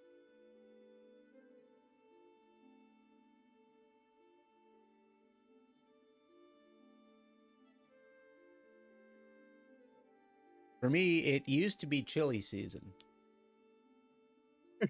Right around mid-October through the rest of the year, I would always make chili, like every weekend. Or it was primarily for like the Browns games, because I was in Ohio. Watch the Browns games. I'd have chili for that. But it is much too hot still down here. Like, it's still like, because I'm in South Carolina now, so it's like, Oh, yep. it's still 70s for most of the days. I have to wait till like December before I can start making chili.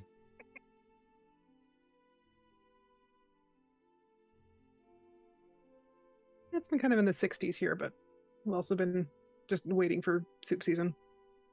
Yeah.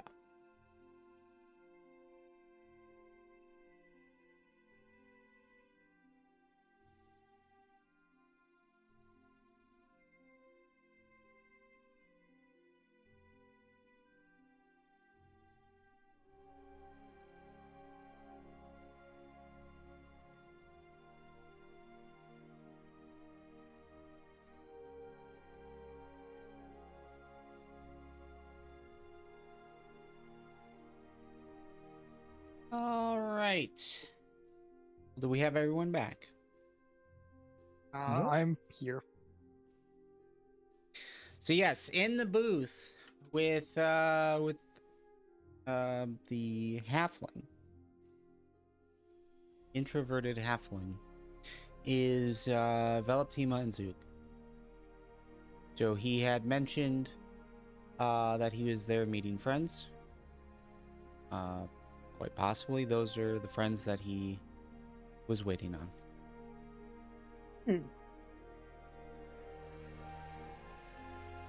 Again, things are starting to fill up. Mostly on the right side. Left side is still plenty of seating. But we can say it's probably time to start settling down, starting to have dinner. It doesn't seem like most of the residents have come in yet. You probably got another hour before that.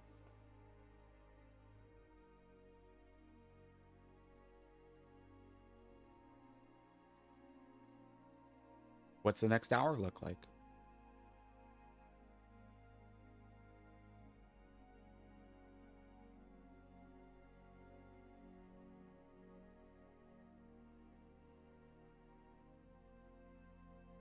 Was there something you wanted to do, Vels?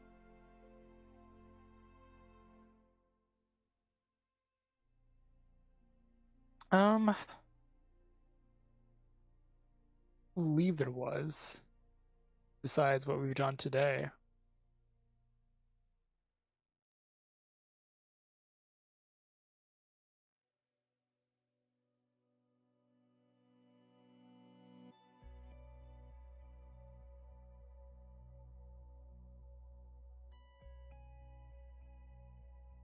Does anybody else want to know what they're saying at that table over there?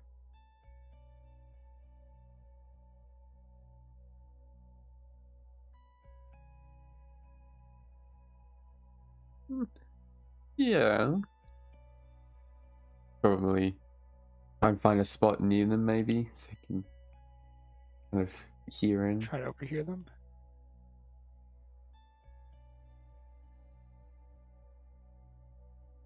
And we're just making the rounds between people, right? Yeah. Could end up sitting somewhere near.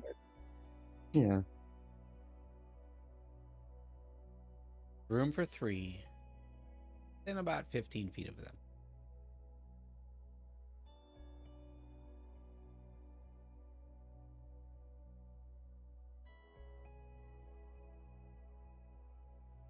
And we'll go sit down as close as, well, yeah, at that spot.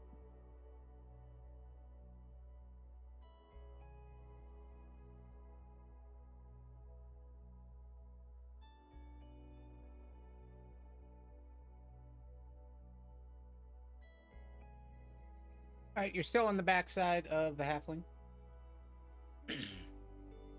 But you... So, are you all aiming to be on, say, the left side of the table so that you can all look across to that booth? Or would you like to crisscross? Have one of your backs towards them. Crisscrossing would probably seem more natural. Yeah.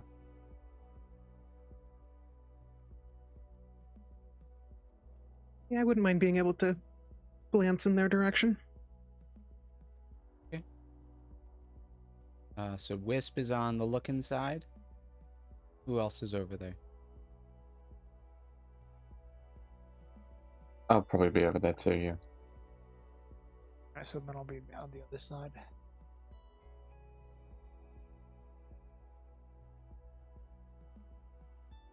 All right, since you are all actively trying to listen into the conversation,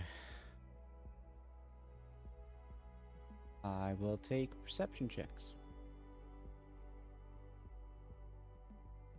Well, perception.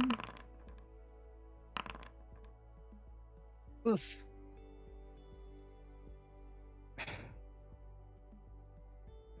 Just a quick reminder, you guys have the ability to give each other advantage. Rule of group assistance. Cautious. That's right. Yes. I'll give mine to Aletha to Wisp. Ah, that's very helpful. That's much better. Hey. Otherwise, I was going to have a big splinter in my hand or something. Wisp, do you want to give yours to Bells, or are you No. confident with yours? I'll give it to Vels. Yeah. It'd be good to have somebody who's also listening in. And also, Calgrim, do you want assistance in listening as well? Or do we want to save that for later? Yeah. You could save it for later, maybe. Got 123. So Val's, yeah, with your back turned, it's just hard to focus in because you're not looking.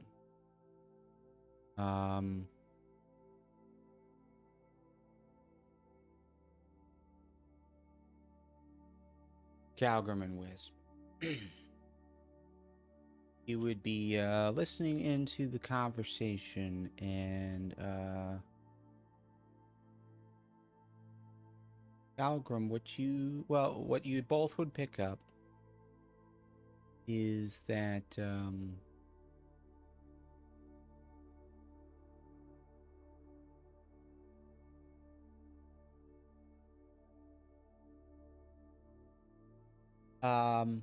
yeah, what you both would pick up is that there's a bit of a worry in the voice of Veloptima.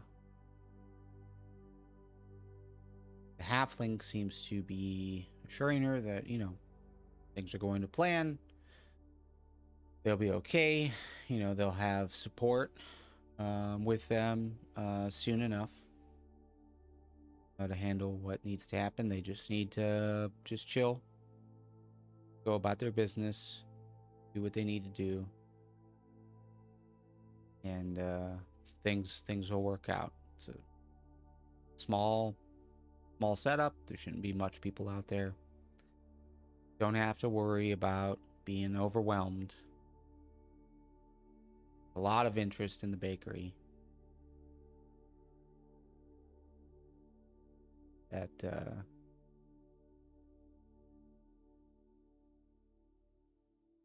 that things will work out.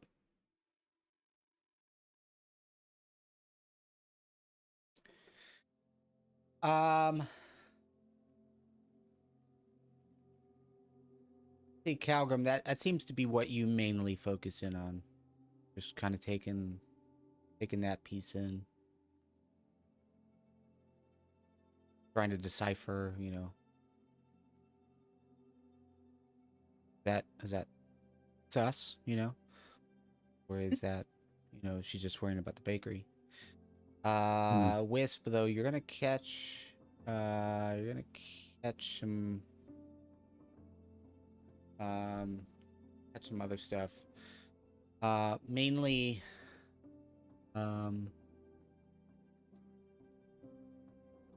there's some terminology that's being used that's just strange.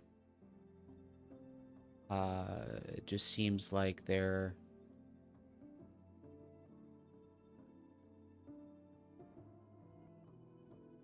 like it's all in common, but it doesn't all quite make sense. Like it seems like almost like they're talking in code or something. Mm-hmm. Because when Zook begins to talk about the other side of the shop, like he mentions the other side of the shop. How do we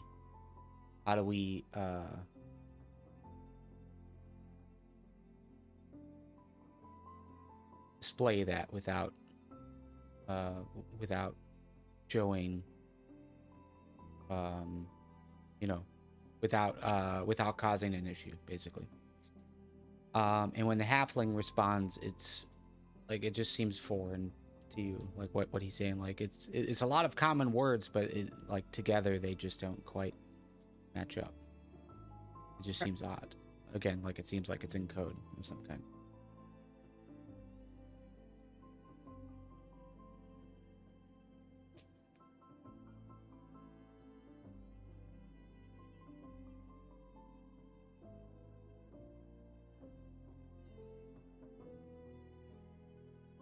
But the basic gist that you guys get is they're talking about the business. They're talking about they're going to have support when they get out there.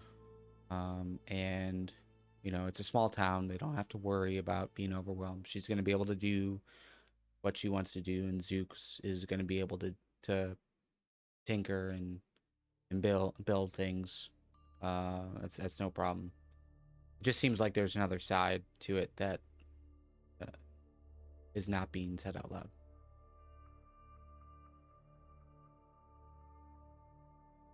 And they aren't the ones that are carrying all the grain. That's the gnomes, right? These are the gnomes. Oh, okay. All the That's grain. Right. Zook is Okay, the tinkerer that built the little portable flour mill. Veloptima is the baker that was loading up pumpkins earlier today.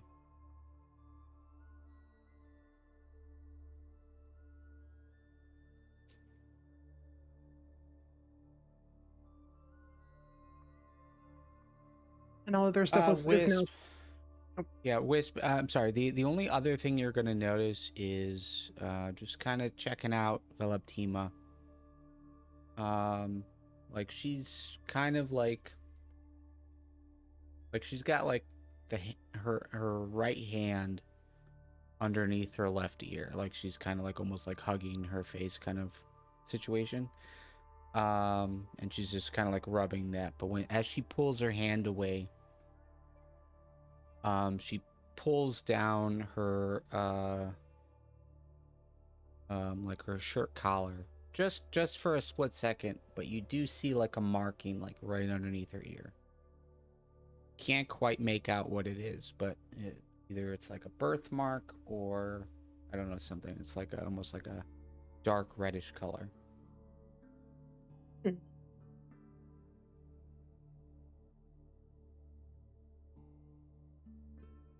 Well, that's very interesting.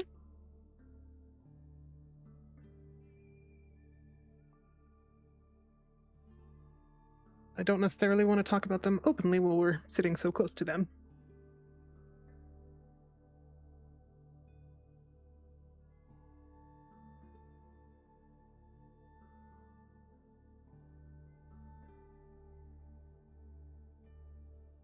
I'll give a knowing look to Vels and then cheerfully ask him, so what is the first thing you're going to do when we arrive at Whitmore? Kind of striking up a normal conversation.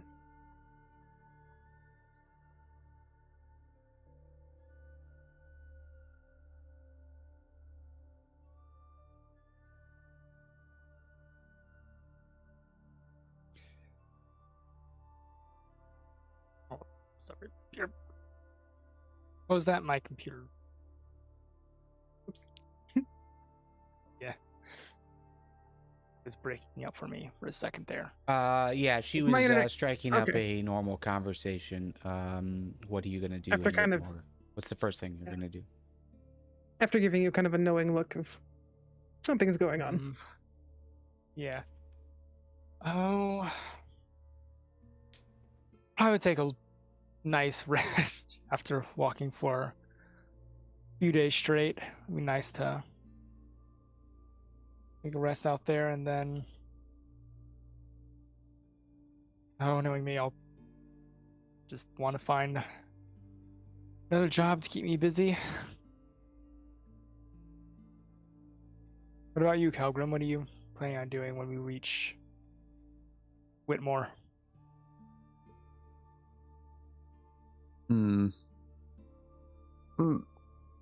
Probably it's probably similar. Just have like a little break or something like that. Maybe. No. Explore town for a bit. I don't know. Have a look at some jobs and stuff like that. Nothing too much. Yeah. And Wisp? I think I'm gonna get the rocks out of these shoes and then find the hottest bath I can find.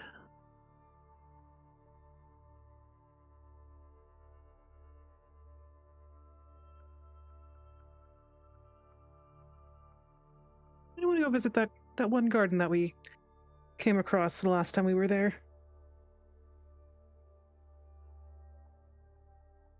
Had some flowers there I wanted to take an extra look at. Just kind of continue with sort of innocuous conversation, so it doesn't sound like we're just sitting there being silent. Yeah. At the tail end of this conversation, Calgrim, you're gonna feel a hand on your shoulder. I pop in, look up, and it's Strongheart. I just wanted to check in, make sure you guys are doing okay. Got a couple more Strongheart. meetings. Probably another hour or so. Things are going well. You guys are all okay? Yes, we're doing quite well, and that's very good to hear. Been You very eating well, dinner yet? thanks.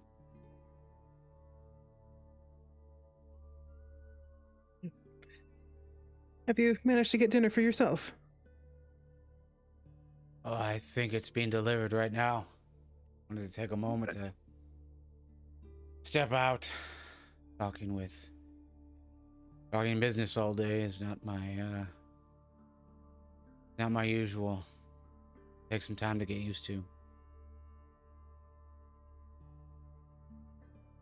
By the way, Calgrim, there's a man at the bar. I think you might have interest in. He's got a weapon shop out in Golden Grove. Heading back there. Seem to be very familiar with whatever those symbols are on your things. Seen him before, but I don't know much about him. Oh, I'll go have a talk to him. Oh, thank you. Can we get you a drink or anything? No. Hey, you guys got your keys already? Yeah. Yes, we do. I picked them up earlier. And thank you again. Yes, of Thank you course. very Well, much. don't wait up for me if things drag a bit long. You never know with these things.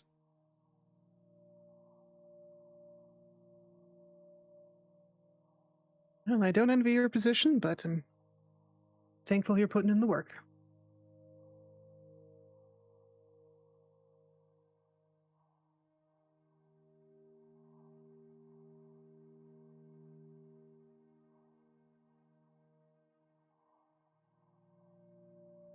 I take it you're going to be staying here as well? Small town. Mayor doesn't have a office. So we're just in a back room of the tavern. Central point. I guess it makes sense rather than meeting at his house. But easy access to ale, which is highly sought for these types of meetings.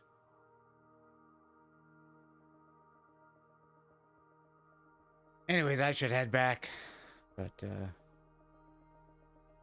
good to see that things are going okay.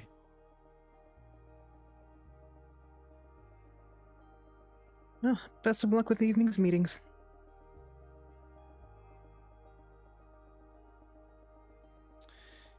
As he begins to walk by, or walk back,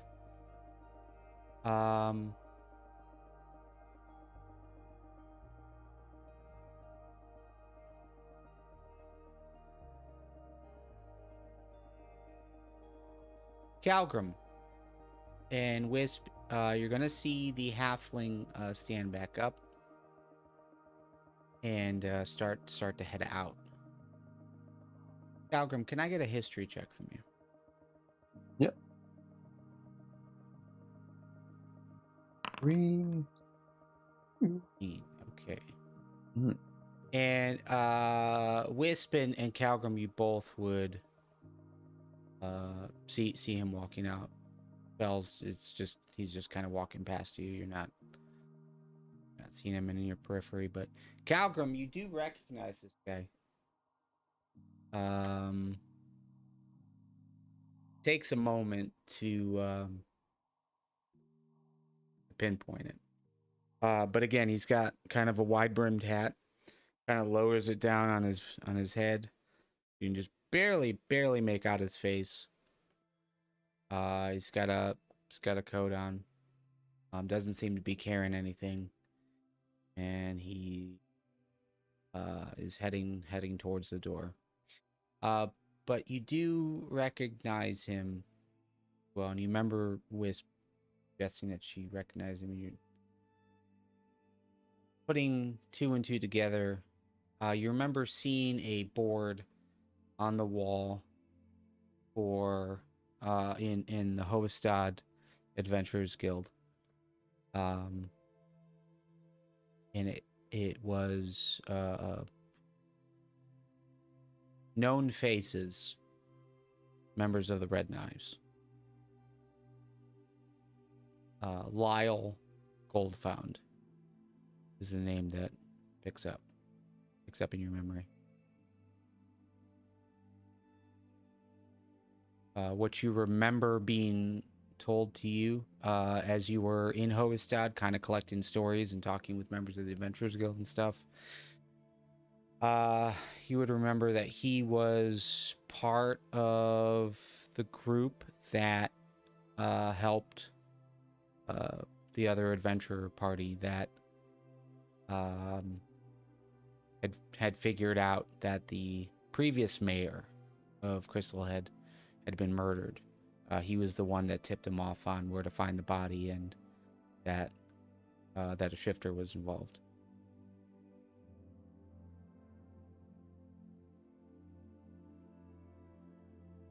Okay.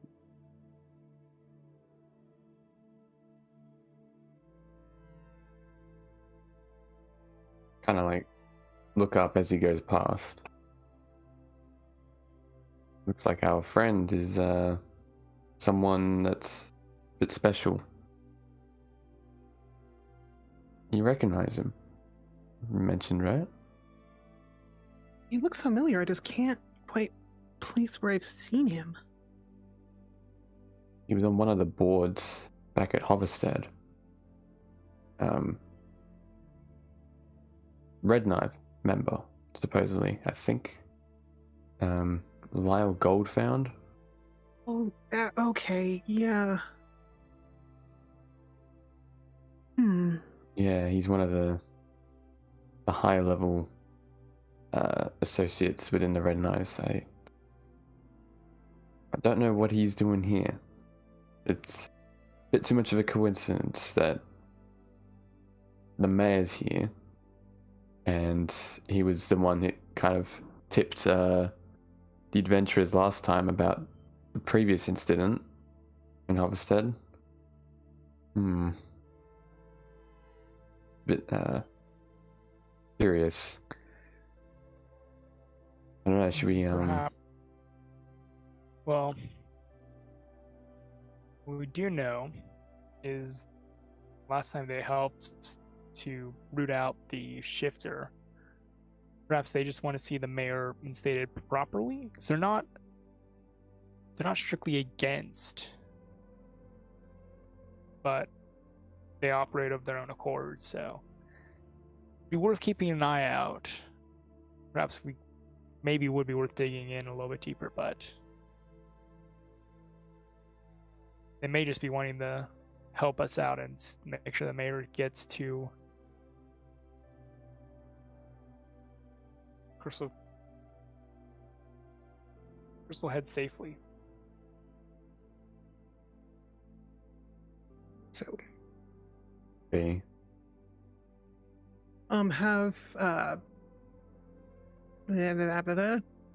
Philip, Gina, and Zook left as well? Or are they still sitting at the table?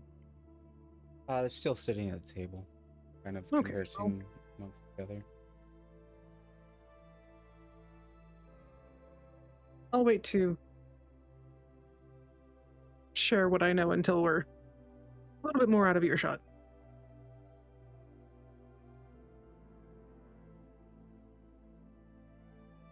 So is this something that we want to follow up on? Could be. Could be a good idea, yeah. It might at least be helpful to figure out why he's here.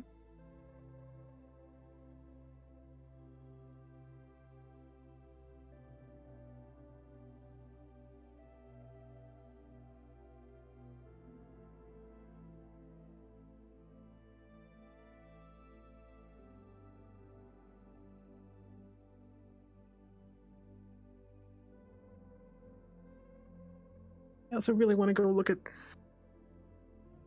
that whole bunch of wheat, because I don't know if it's just wheat.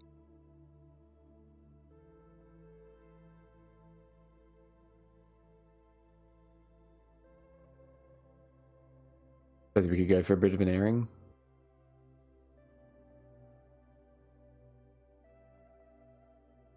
We're not quite ready for dinner anyway. Right? Right.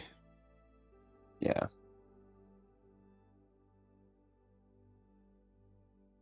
Yeah, we'll just do a quick walk around since the mayor's going back into meetings.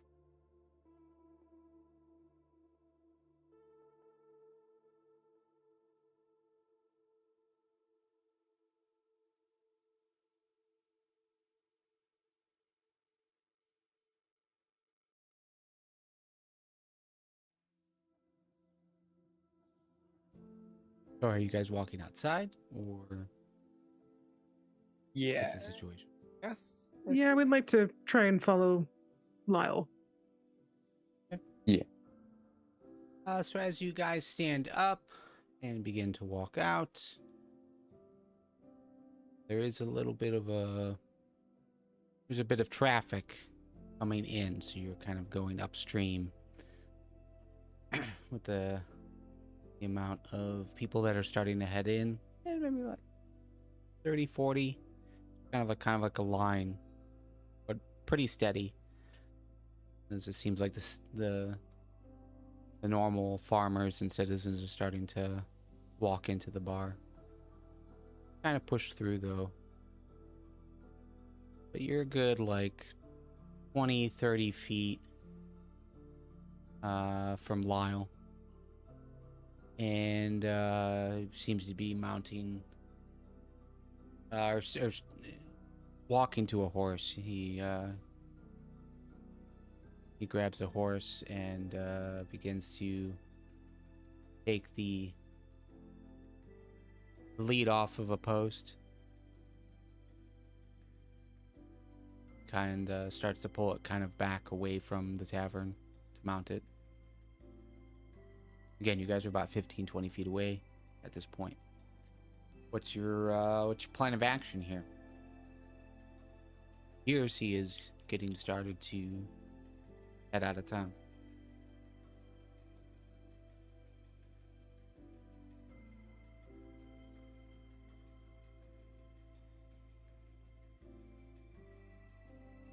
Well, I'm gonna wait until I see him mount his horse, and then I'm gonna cast Hold Person.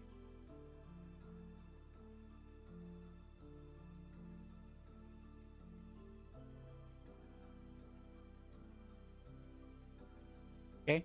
Are you saying anything to anyone about what your plans are? Well, I guess As I'll. in, like, are you saying like we should hold him here, kind of deal, or no? Well, do you think, Vels and Cal? Do you think we should talk to him here or somewhere else? I want to make a scene here just in case, but we don't Yeah. want to be getting too far. Is it quite busy out, like in the outside the tavern, like where the horses are? Again, you got like a stream of people starting to head in. Hmm. The general store is still open, but yeah, you're seeing people walking up the street to head towards the tavern. Again, you pushed past maybe 20, 30 people that are like right in front of the tavern entering in.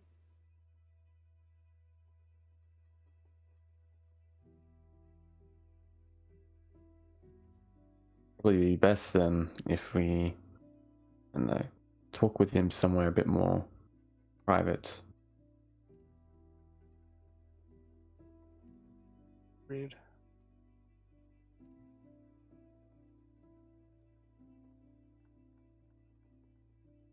I guess we can try. I can try chatting with him since we've already talked once, and he doesn't seem keen to the idea. We can move to step 2.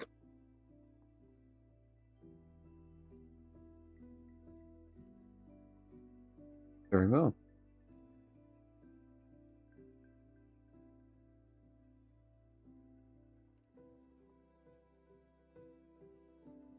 I guess I'll. If you guys want to follow me at a little bit of a distance, but not too far, I'll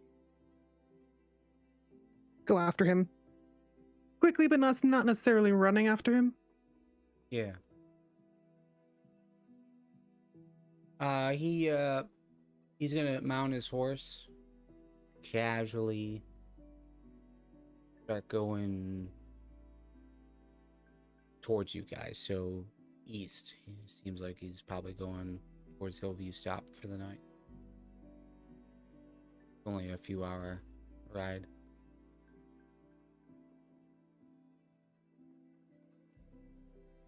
But yeah, he's coming right towards you guys. Light trot.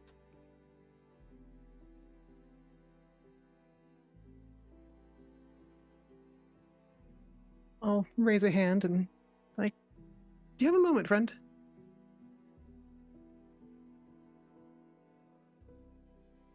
He sees you and smiles. Can't say I'm interested in any more candy. That's fair. Only so What much you pumpkin that one can take. What you need? I had a question for you, but I don't necessarily feel comfortable asking it here.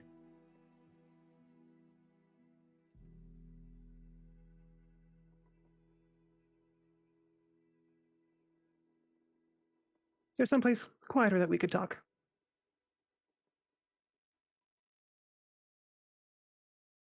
Do you have a preference? Not necessarily.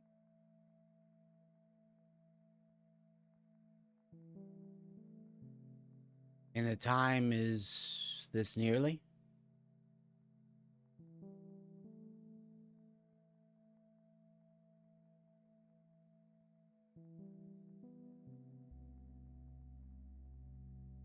Be just a moment, but a moment.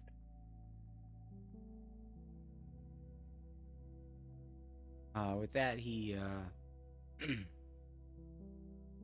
of has a smirk on his face.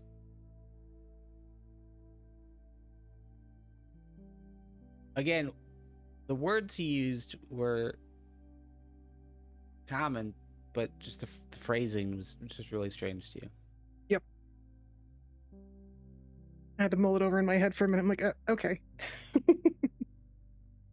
You lead away then. Anything for the adventurers. Much obliged.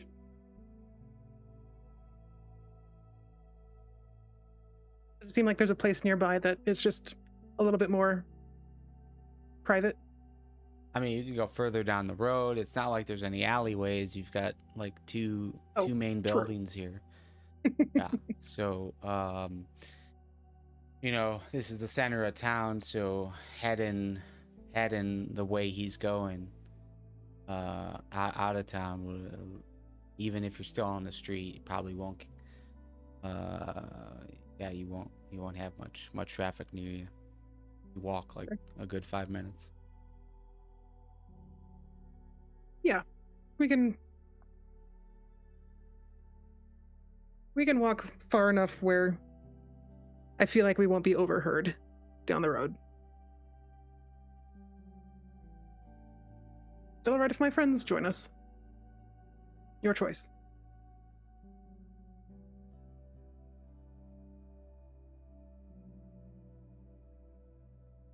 Bumblebee don't preen snack the issue. Sure.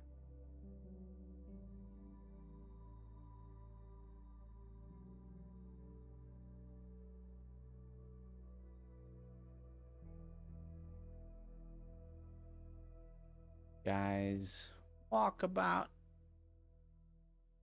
5 minutes down the street.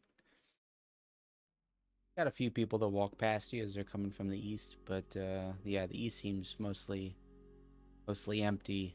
At least the road. Seems like most of the town lives south and west.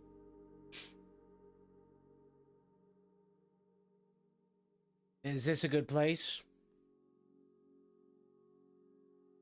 Place as any, I suppose.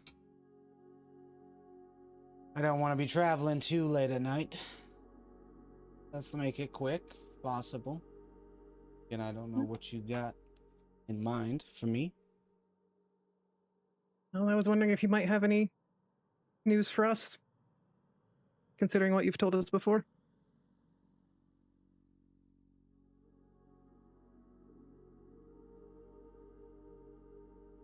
Mr. Goldfound.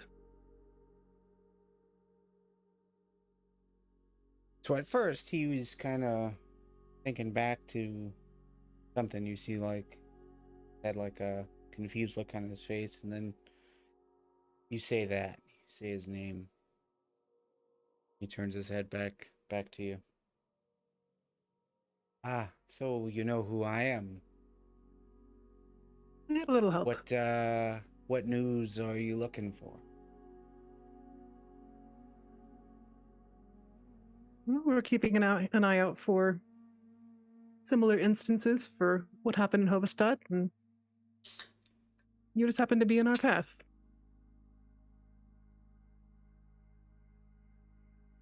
Wasn't sure if you were following up on something similar or something of your own business.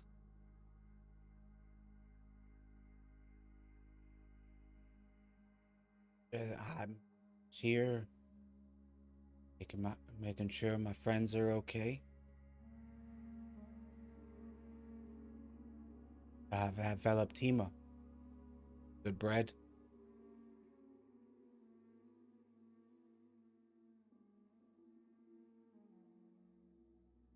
Your husband seems quite capable. Can be. And what might be your interest in? Oh, they're old friends.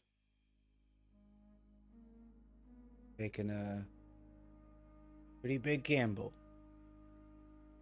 Starting up a new shop. Sure him that things are gonna be okay. Can I tell if he's lying?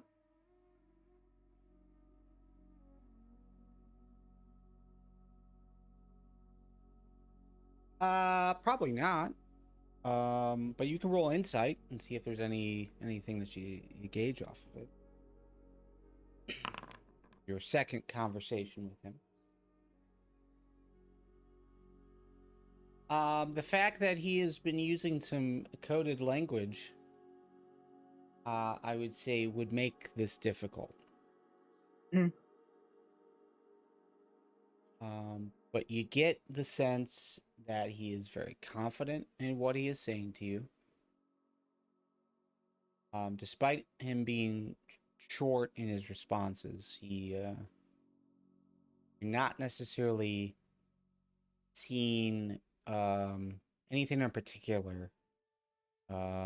He's very quick on the response. He's not thinking about the response.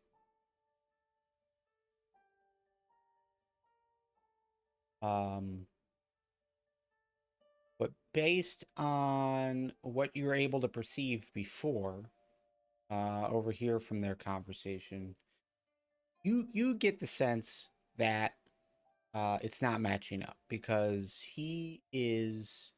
It seemed like AlethaPrime was definitely worried about whatever it is that they're doing. And the tone that he's using here is the same tone that he used on AlethaPrime. Assuring them it's going to be okay. So, I think not necessarily based on this insight roll, but based on like everything that you've been able to observe so far, and the fact that he's using some kind of coded language every now and then. There's probably something that is not being said. But lying, probably not. You're not getting the sense that lying to you. Sure.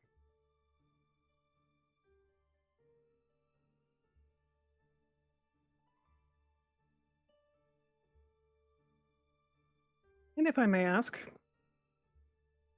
what are those two kind gnomes also going to be doing for the Red Knives?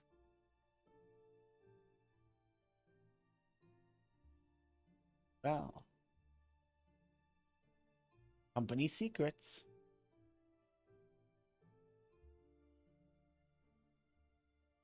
Understandable. Will it speak with a doubt used simultaneously?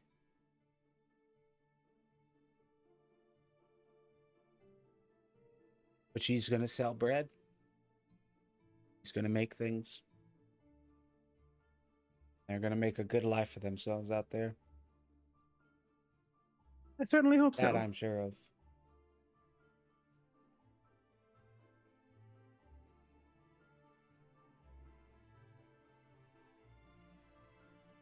She just seemed quite distraught for somebody who's merely opening a business. That's a lot of pressure. Yeah, a lot of risk. Who knows? Those gems in the water might not be anything.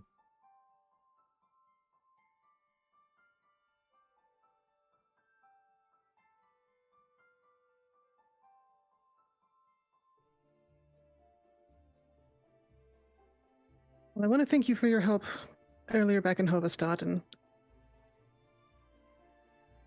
I was honest when I said I bear you no ill will. And if there's anything that you happen to discover that might help us to keep our people safe, I would appreciate any insight. Well, as far as I'm aware, there's only a few in the caravan that have been making a scene. And that's you three. But as long as you're on the up and up, seems like caravan was safe.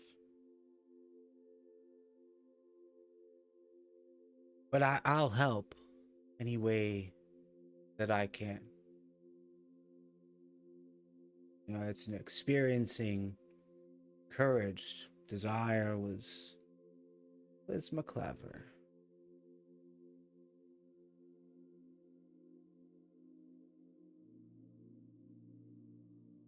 Anything else I could help you three with? Or can I be on my way? Bells and Cal, as if, yeah. Anything else? I believe you've put our minds at ease quite enough, and wish you the best on your way.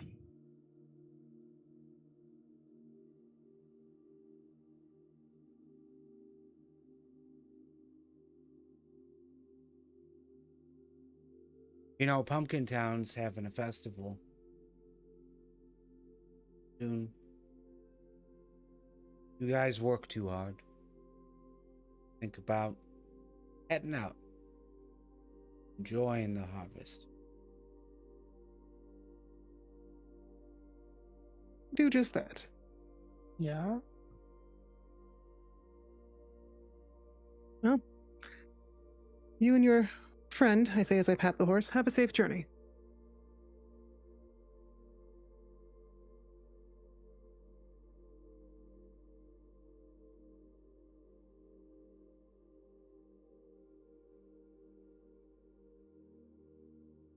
With that, he nods, turns his horse, and rides off into the sunset towards Hillview Stop.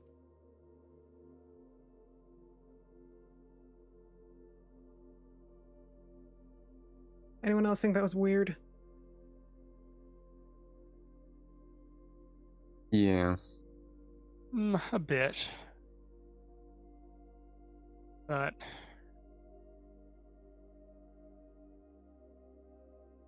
with us being the weird ones, I guess the mayor's safe on this journey. Keep our eyes out for anyone showing up, and arrive safely shortly, and we can finally rest for a bit. As we're out here where it's a little bit quieter, I finally tell him what I noticed and overheard with him and the gnomes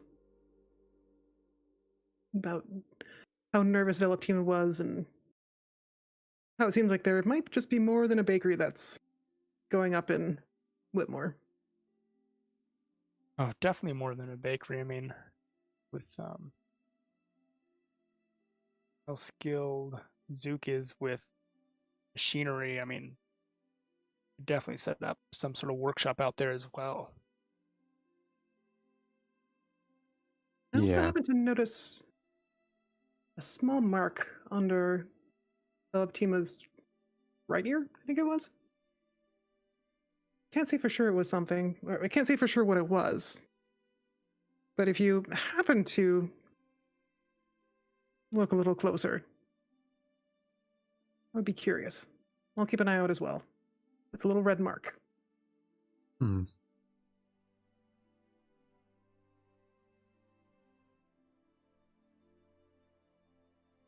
So a few things. First of all, the red knives, they're bad, but they're not out murdering people. They handle they do some thieving. They do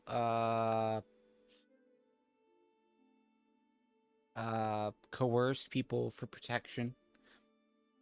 But that's like the heavy piece of it, right? Mm-hmm. So if they're setting up a shop and it sounds like there's something else they're doing, probably related to whatever the overall business is. Again, business secrets, quotation marks. A red mark.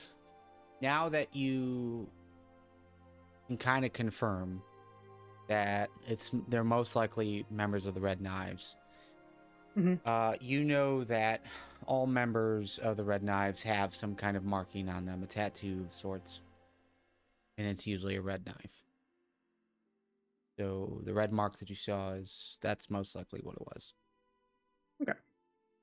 It's kind of what I was thinking, but I didn't want to assume. Yeah, you're aware that they have it on their wrist, some on their palm of their hand, others their neck. But it's all kind of hidden. All kind of something that they don't try to show off.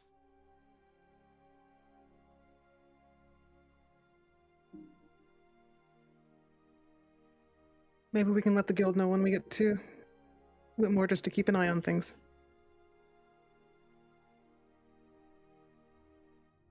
Would be a good idea.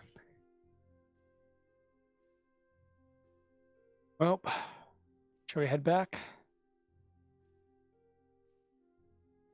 Might as well. There's still a little child I'm waiting for.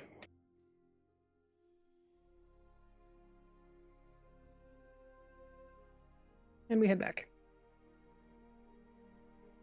As you make it back into the tavern, seems like it's starting to get packed again. Left side now is starting to get full.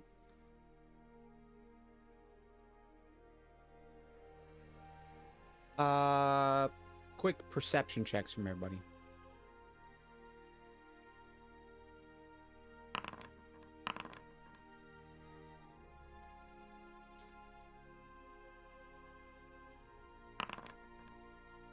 Good. Yeah, so Wisp, you're gonna definitely notice there's a bunch of kids in there. Just at various parts of the table, some sitting next to one another, but you are gonna see that girl. The doll is on the table on the left side of the tavern. Seems to be sitting with adults, so probably your family. They all look like the farmer type, same kind of style and look that you saw from the one guy that walked up to you in the fields. The bar is starting to fill up as well as far as all the stools. There's seems to be 3 empty seats. You guys could easily find 3 empty seats in the tables as well. But the 3 empty seats right now are right next to that guy, Calgrim, that Strongheart had pointed out to you.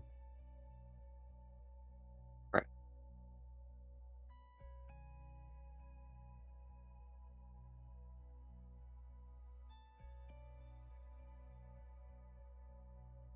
So Wisp, you see the girl? Doll? What are you doing? I'm going to do one more detect magic to see if that doll is enchanted somehow.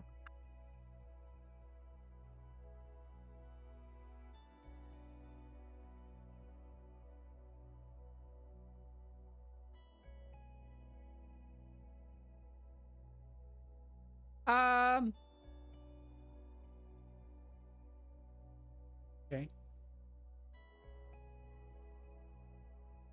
And Wisp, is your third time using detect magic.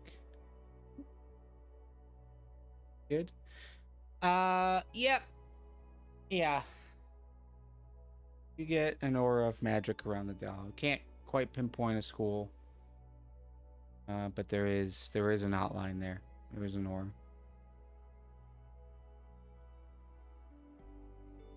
Oh, that's frustrating.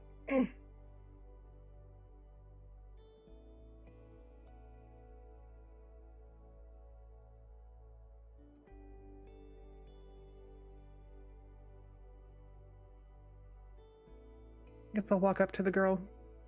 Be like, hey, do you remember me? We met earlier today. Candy lady. Yes. And you are the lady with the lovely doll. I also introduce myself to the rest of the table. I'm Wisp Ithrian. I'm with the Adventurers Guild, and we're just passing through town, and I wanted to say hi.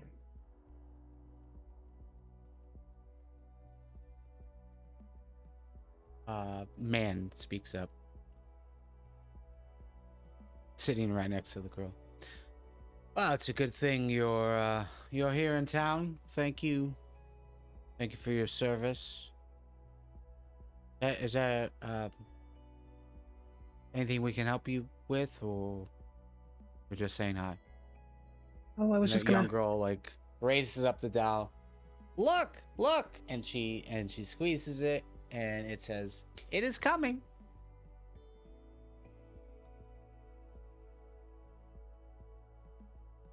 You can ignore that. I don't even know where it came from, but it says the same thing over and over. I turn back to the girl. So, how long have you had this doll?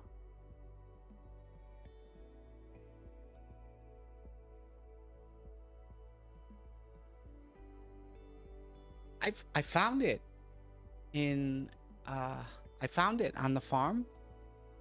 And it says it's coming. It's coming. Yeah, the seemingly the father speaks up. It's about 7 months ago or so. He picked it up. Oh, so this has been going on for a little while, I see. Unfortunately. I turn back to her and it's like, did you find it among the big rocks by any chance? It was well, we went to the rocks. Mm-hmm. But no. It's just by the pumpkins.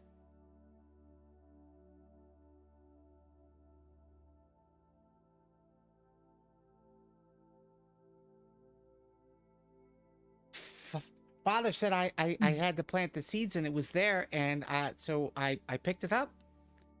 It's my best friend. Her name is Sarah. Say hi, Sarah. She squeezes again. It is coming.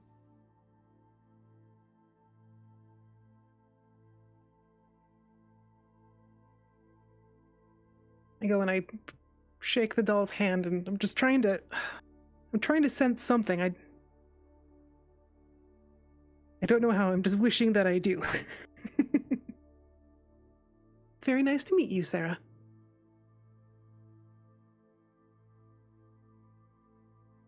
Like, is there any movement on the doll when it speaks, or is it just kind of like a disembodied voice saying something?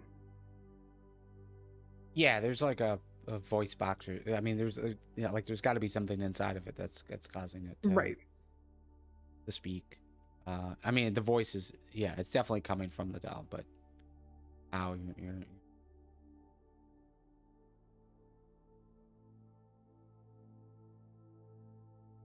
Wave Vel's over.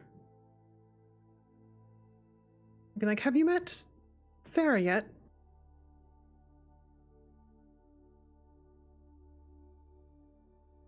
No, I have not. Who is Sarah? Lovely doll Are you here. a dragon? Is the young girl. Part dragon, not full dragon. Can you fly? Not yet. Some of my kind can fly.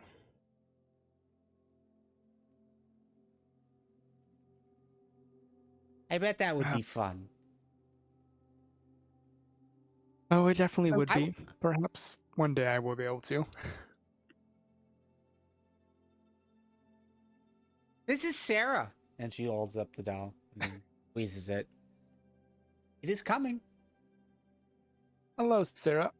What is coming?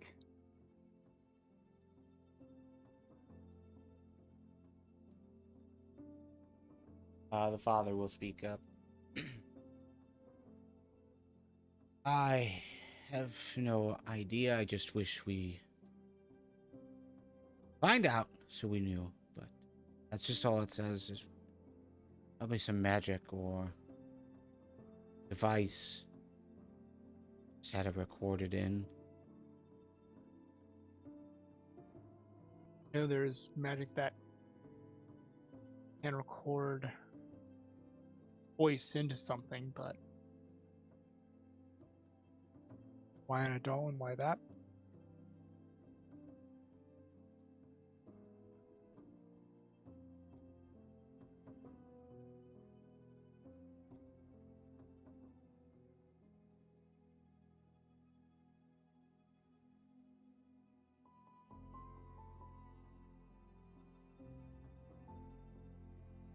Well, it was a pleasure to see you again, and I was glad to formally meet your young friend, and hopefully we find some more answers soon.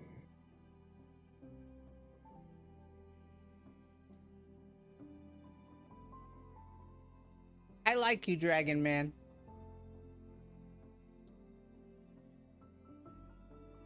Well, perhaps you'll see more of me again sometime.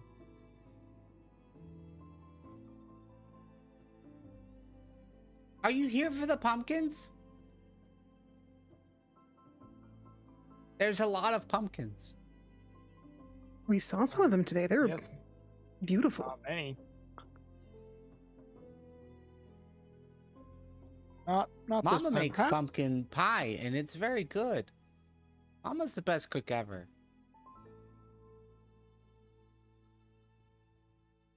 We have a baker that's traveling with us, but between you and me, I bet your mom makes better pies. With that, she kind of like laughs to herself and smiles. And she takes a dowel and brings it into her chest, hugs it, and starts rocking.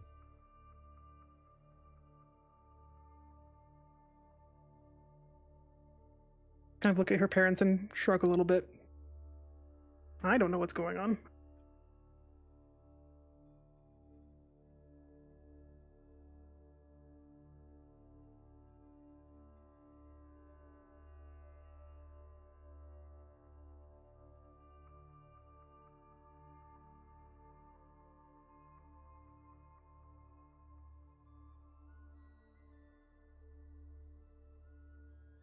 Do you have any other thoughts, Vels? Think we can rejoin our other friend? No, not Jimmy Calgary moves.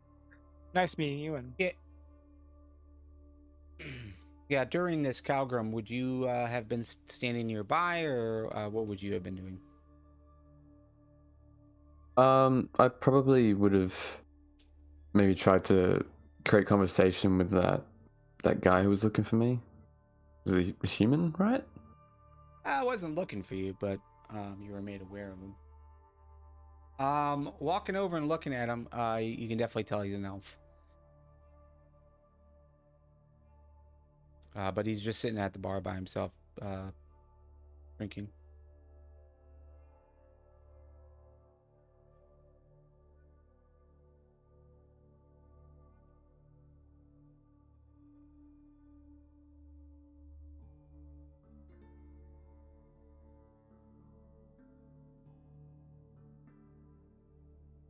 So if you walk up to him, what are you saying?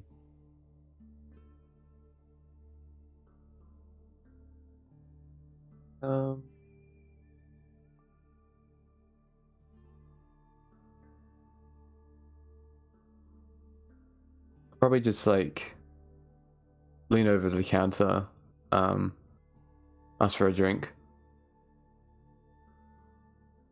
and then Yeah, kind of turn my way knew toward. he was aware of at least what Strongheart had suggested. He was aware of the symbols that you had on you.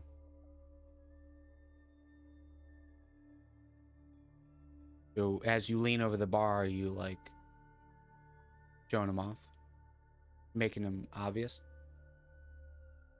Yeah.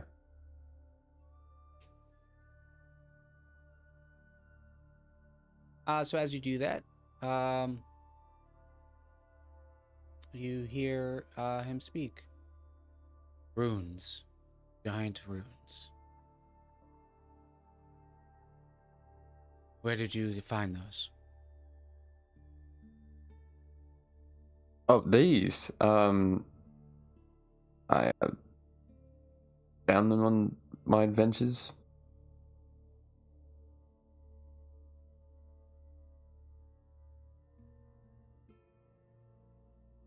He as you look over, he is now kind of like half turned towards you. Just looking over your warhammer.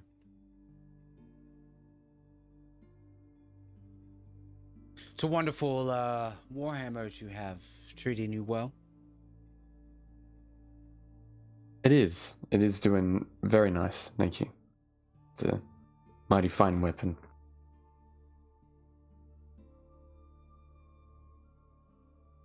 Those runes, you said you found them on adventures. Mountains? Yeah. You know of giant runes? With that, he extends his arm towards you. My name's Elardine. Masterwork maker myself. On the Dancing Blade, it's a small shop in Golden Grove. Where? Oh, runes. Do you take his arm? Yeah, I take his arm, yeah. Calgrim. It's a pleasure meeting you. Pleasure is mine. I've seen them elsewhere, not here on the continent. Always looking for unique items like this. The symbols were found on the weapons. No. Oh, no. Yeah, not on the weapon side. Put them on. You studied them. Yes. I've been See. always...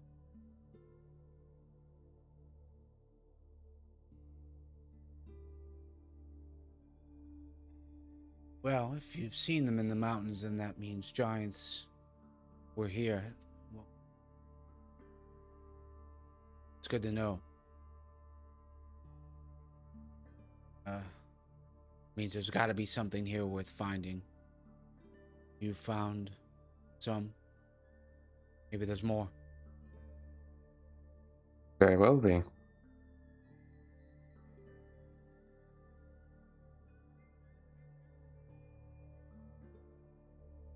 How What do you know about the history of this place? Have you seen giants? No, not in person. No, I just hope to see one day, but um in terms of this place, I don't really know too much. I think one of the locals mentioned it was fairly new, this place, but kind of my first time properly staying over here. There is so much land that has not been explored. So there's a lot of interesting things to find. If you ever head back through Golden Grove, feel free to stop by. Always interested in seeing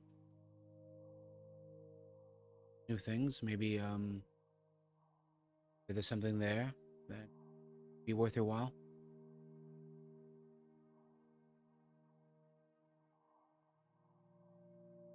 I'll keep that in mind when I pass Golden Grove next. You know, I did hear that the new mine being set up, Iron Hope Post. Be curious up in those mountains what exists. Would be more of Yeah, those the ruins. mine. Who knows what could be up there?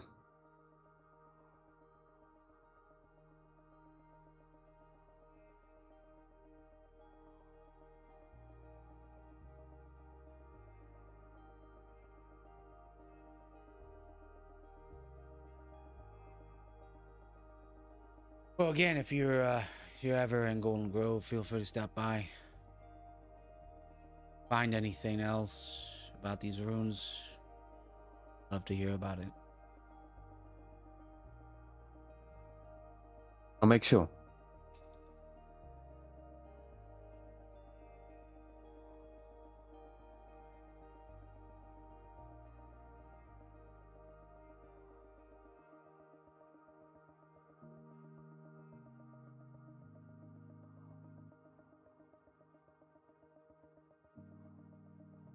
Anything else that you would say or ask? No?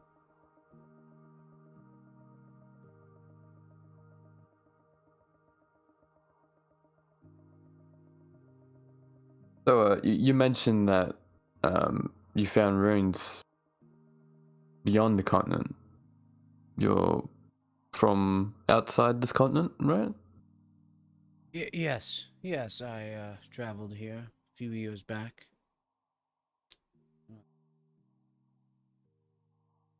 Learned some about what they can do, what they mean. Never seen those particular ones. And he points at your warhammer.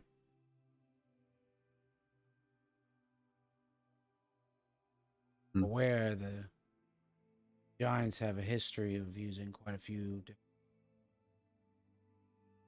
Being able to see them here on the continent.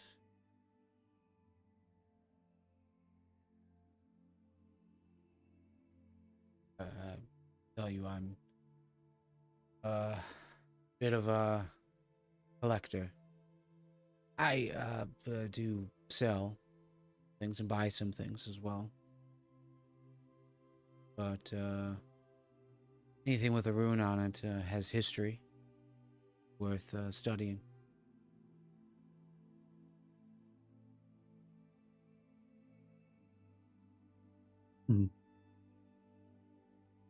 Yeah, there's a lot of curious things about those runes.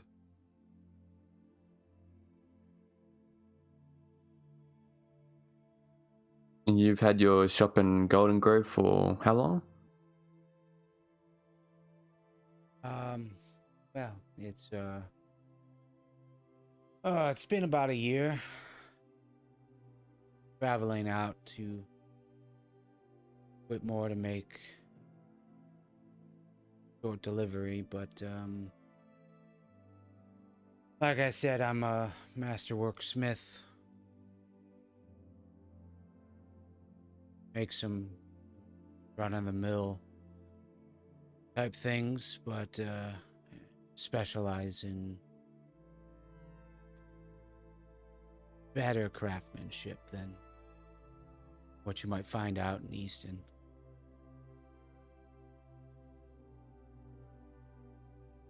I see.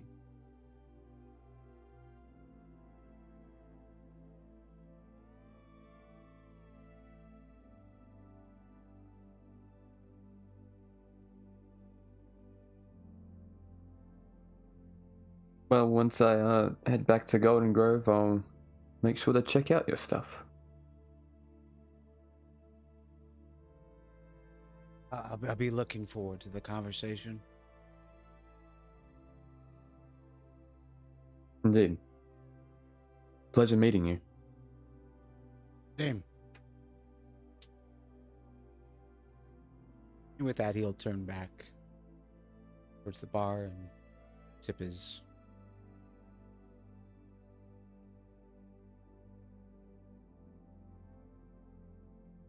At this point, you guys could all meet up and do whatever else you guys are going to do for the night.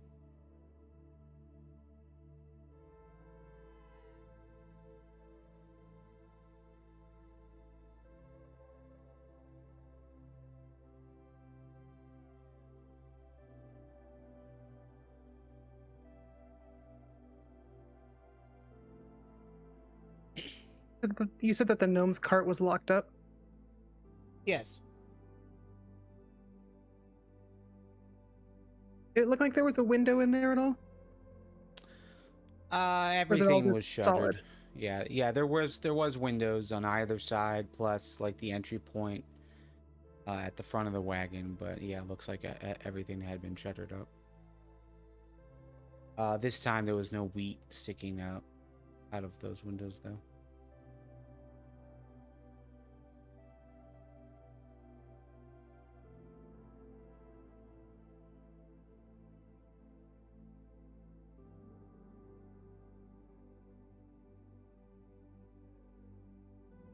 I would love to know what is in that cart.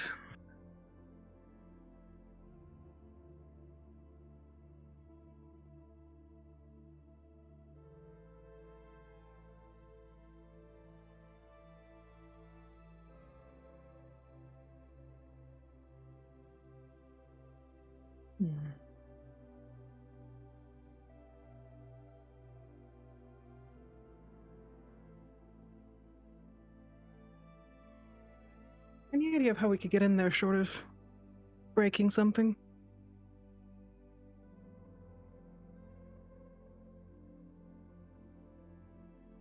You can always change into one of your many your shapes. Fighter. Well, why don't we have some dinner and then we can... Or do you think it would be good to... I hate walking in and out of the tavern.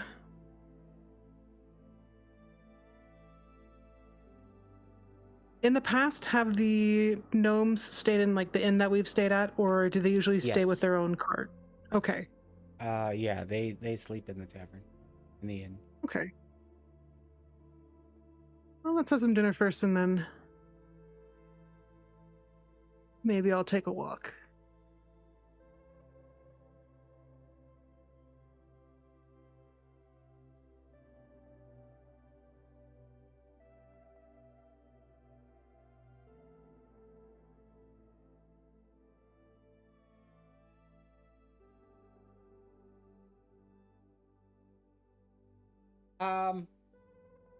Okay. So, is there anything else that you guys would like to accomplish the rest of the night, as well as the morning, the next leg of the trip to Whitmore? Anything else you guys are looking to want to do? Mm.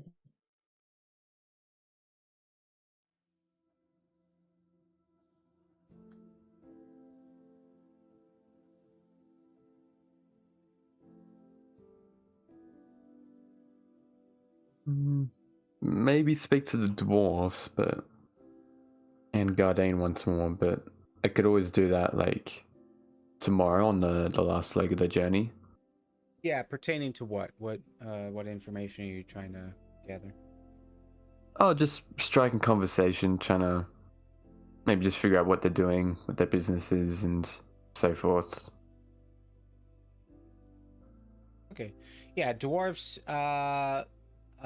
Yeah, you'd get pretty much a repeat of what Wispet had learned. So the middle-aged son is basically heading to Iron Hope Post to get involved when that gets started. Seems like his goal is to hit it early and hopes to make enough money to support his family. His grandparents, they're retiring, or at least are at retirement age.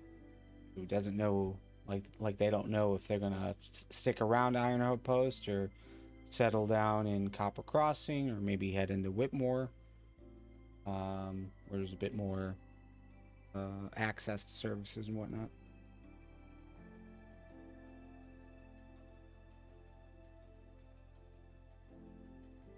That's their story. Is that's what they're doing. Like the father, like the older dwarf, and the older mother, they're pretty much done working, so they're not really going to be doing much. It's mainly the son. His wife might do something, but her priority is raising their kid. They've got like a 2-year-old baby. So they'll probably live in Iron Hope Post for foreseeable future.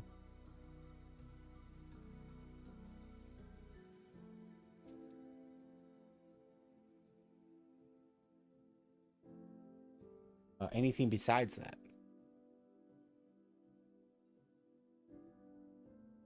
You're asking him about?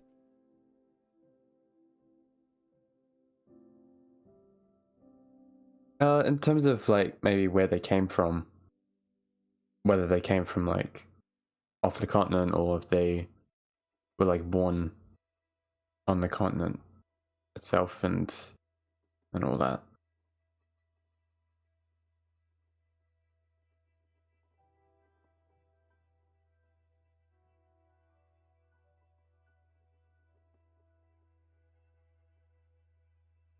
They all traveled. They all traveled from off continent. Obviously, the youngest daughter, she was born here about 2 years ago.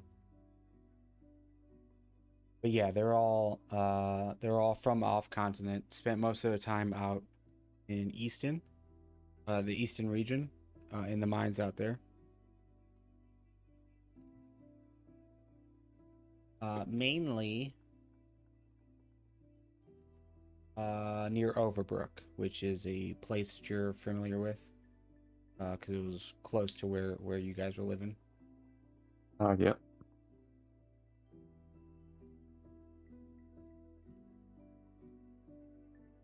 But you would the story that you would pick up on is that there's quite a few of them that are leaving that area and heading out towards Iron Hope Post, or at least wanting to head out.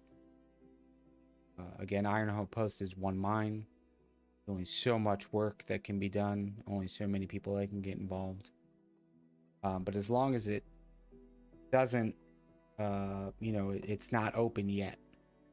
So not as many people want to leave just yet because it's not like a guaranteed place yet. But yeah, it seems like there's a if that opens up and more mines are found in that side of the mountain range, there's going to be a flood of people heading out that way. Just because iron, specifically coal, resources are starting to dry up in Overbrook.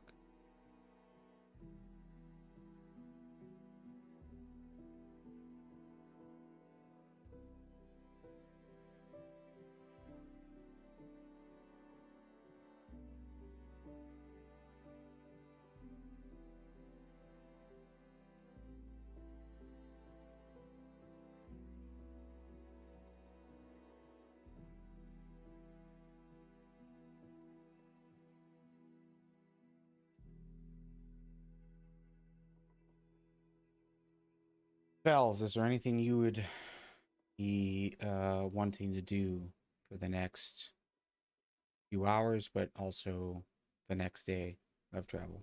Before you get to Nothing Oklahoma? like, yeah, nothing super important in particular. Just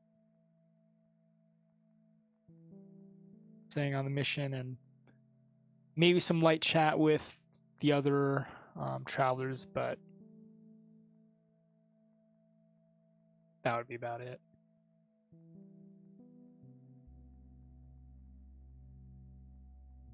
Calgrim, you mentioned Gardain Strongheart. Is there any particular thing that you're looking to pick his brain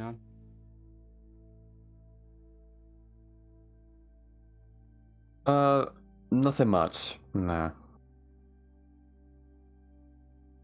Wisp. So we'll say a couple hours go by. You guys have meals. There is some comings and goings as far as residents coming in, having meals, leaving. But yeah, you see an opening where some people are heading out, and you head out towards the front where all the wagons are. What would you like to do? I am going to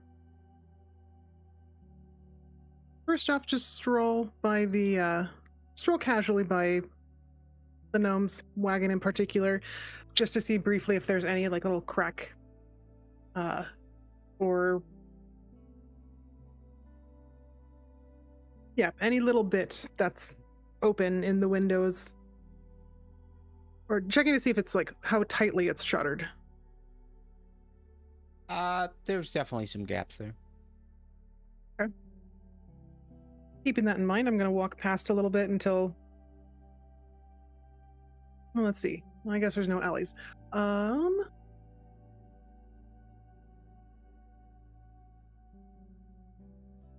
So, do I see anyone? Are there people walking around at this time?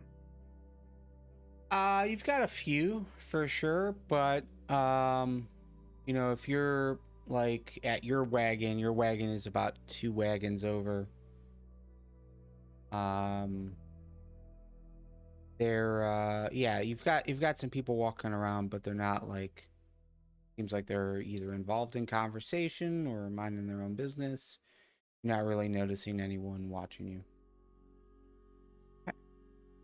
Well, then, for funsies, because I can, I'm going to find a place that seems, I guess, the quietest. I don't know. I'm going to cast Pass Without Trace on myself in order to kind of further obscure myself from view. Yeah. And then I'm going to turn into a tiny little spider. Yeah, so walking around the tavern,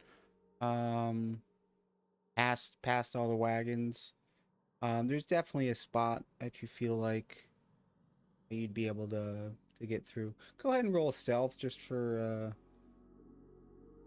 just for shits, since you rolled Pass Without Trace. Let's just see how this turns out. Okay. This would be 26. Okay. Yeah, so you find a spot that you feel like is safe enough. You turn into a spider and you're able to crawl back, and really not that far of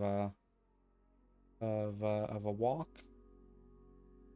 But yeah, you're able to get up to the wagon, find an opening big enough for you, and as a spider, that is, and crawl in.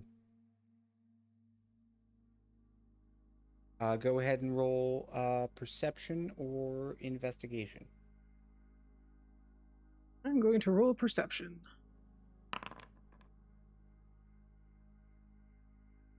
So overall, I mean, it's just packed to the gills. There's not much walking space in between everything. It definitely resembles what you would think. Someone who packs up everything that they have, especially two crafters, two artisans, right? To head to a new area. So yeah, definitely comes across that. Okay. Or across like that. Okay. And it's So you're probably gonna going see Mm. you're gonna see the bag of flour. That's like right in the center, near the front doorway, where the where the seats are in the wagon. So there's like a crate, or not a crate, a bag that has some white powder on it, probably flour. You're gonna see a lot of boxes, a lot of crates that are strewn about. One thing that you will see though is that just seems different as far as make and structure is a chest.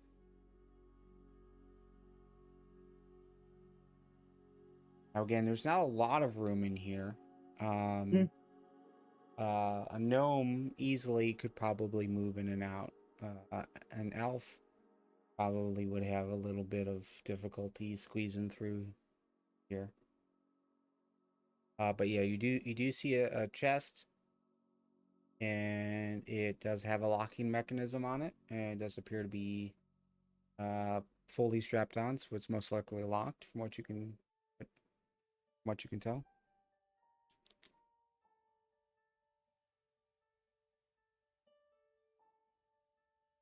I imagine if there's a lock, like, yeah. I'm guessing there's no way I can get inside there. No. So if everything seems mostly normal to me, then I'll just crawl back out and go back to the spot where I shifted, and then come back to my normal, beautiful self. Yeah, I mean, mostly normal, yes. I mean, again, like all the crates seem like they were probably bought at the same time, made by the same people. It's just that that chest that is different. Right.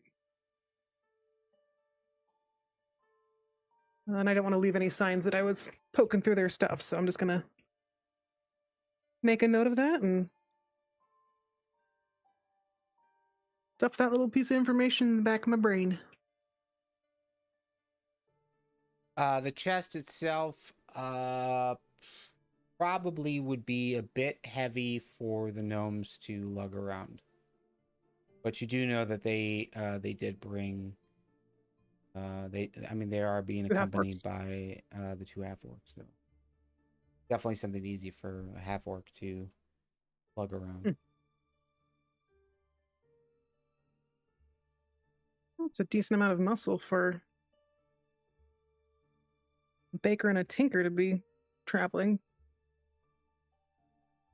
There's another detail that I put in the back of my brain, but yeah, there's only so much that we can do, and yeah, Vels would have made you aware that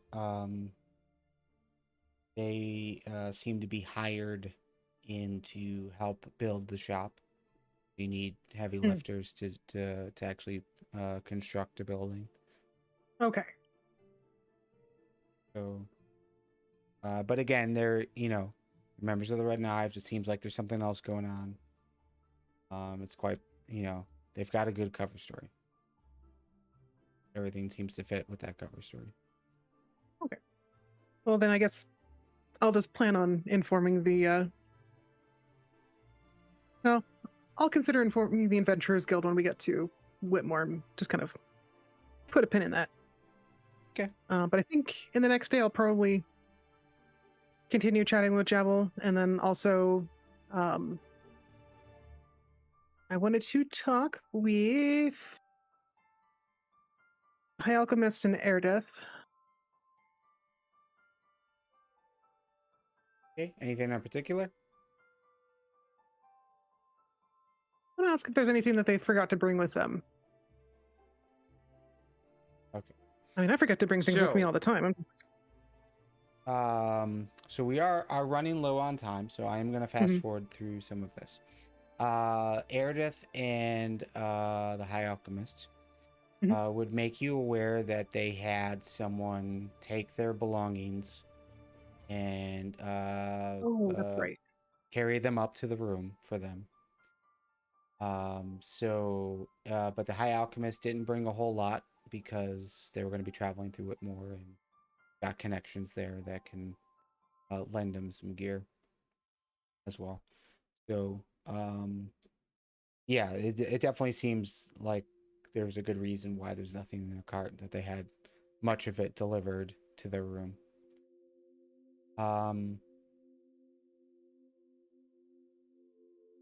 Yeah. Jabal leaves in the morning. So we'll fast through the night.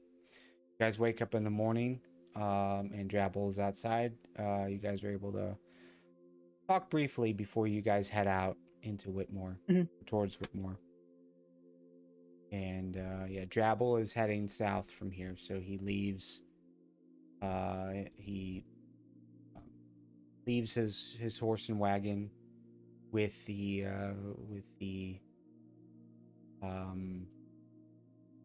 general store. Just because he needs them to take care of it for him. And but yeah, he's gonna head south, but he says he'll be back in Pumpkin Town probably within about 20 days ish. That's right. Got no firm time frame, but as soon as he learns something and discovers everything that he wanted to discover, he'll head back to Pumpkin Town to meet with you. He said he'll stay there for a few days.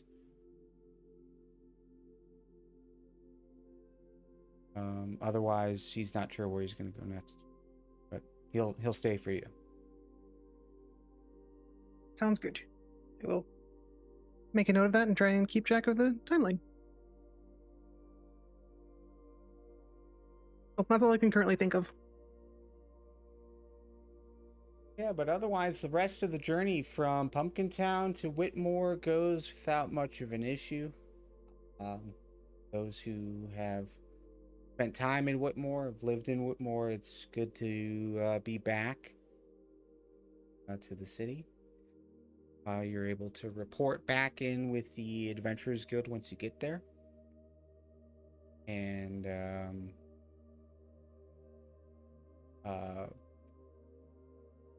Gardane, Strongheart, just praises you guys.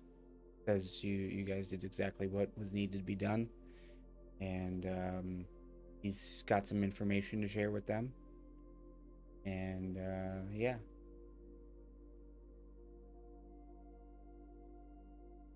You're able to share your findings as far as the red knives and their interest in going into Crystal Head.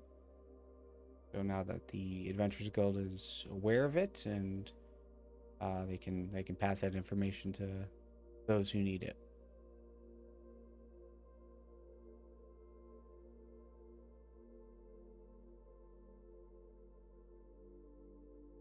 But that's where we'll end. Job complete. You guys have escorted Gardane Strongheart, found members of Red Knives, didn't find any shifters. Talking with Lyle, sound like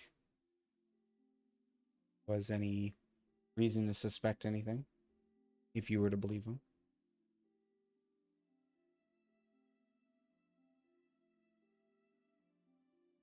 But yeah, you guys are back in Whitmore for as long as you want to be. Till the next job. Cool.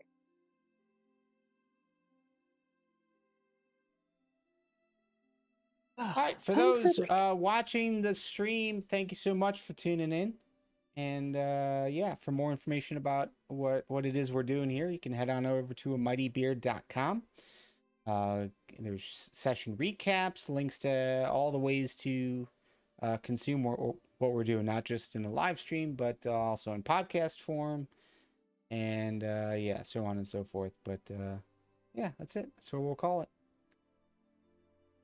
You guys have a good night.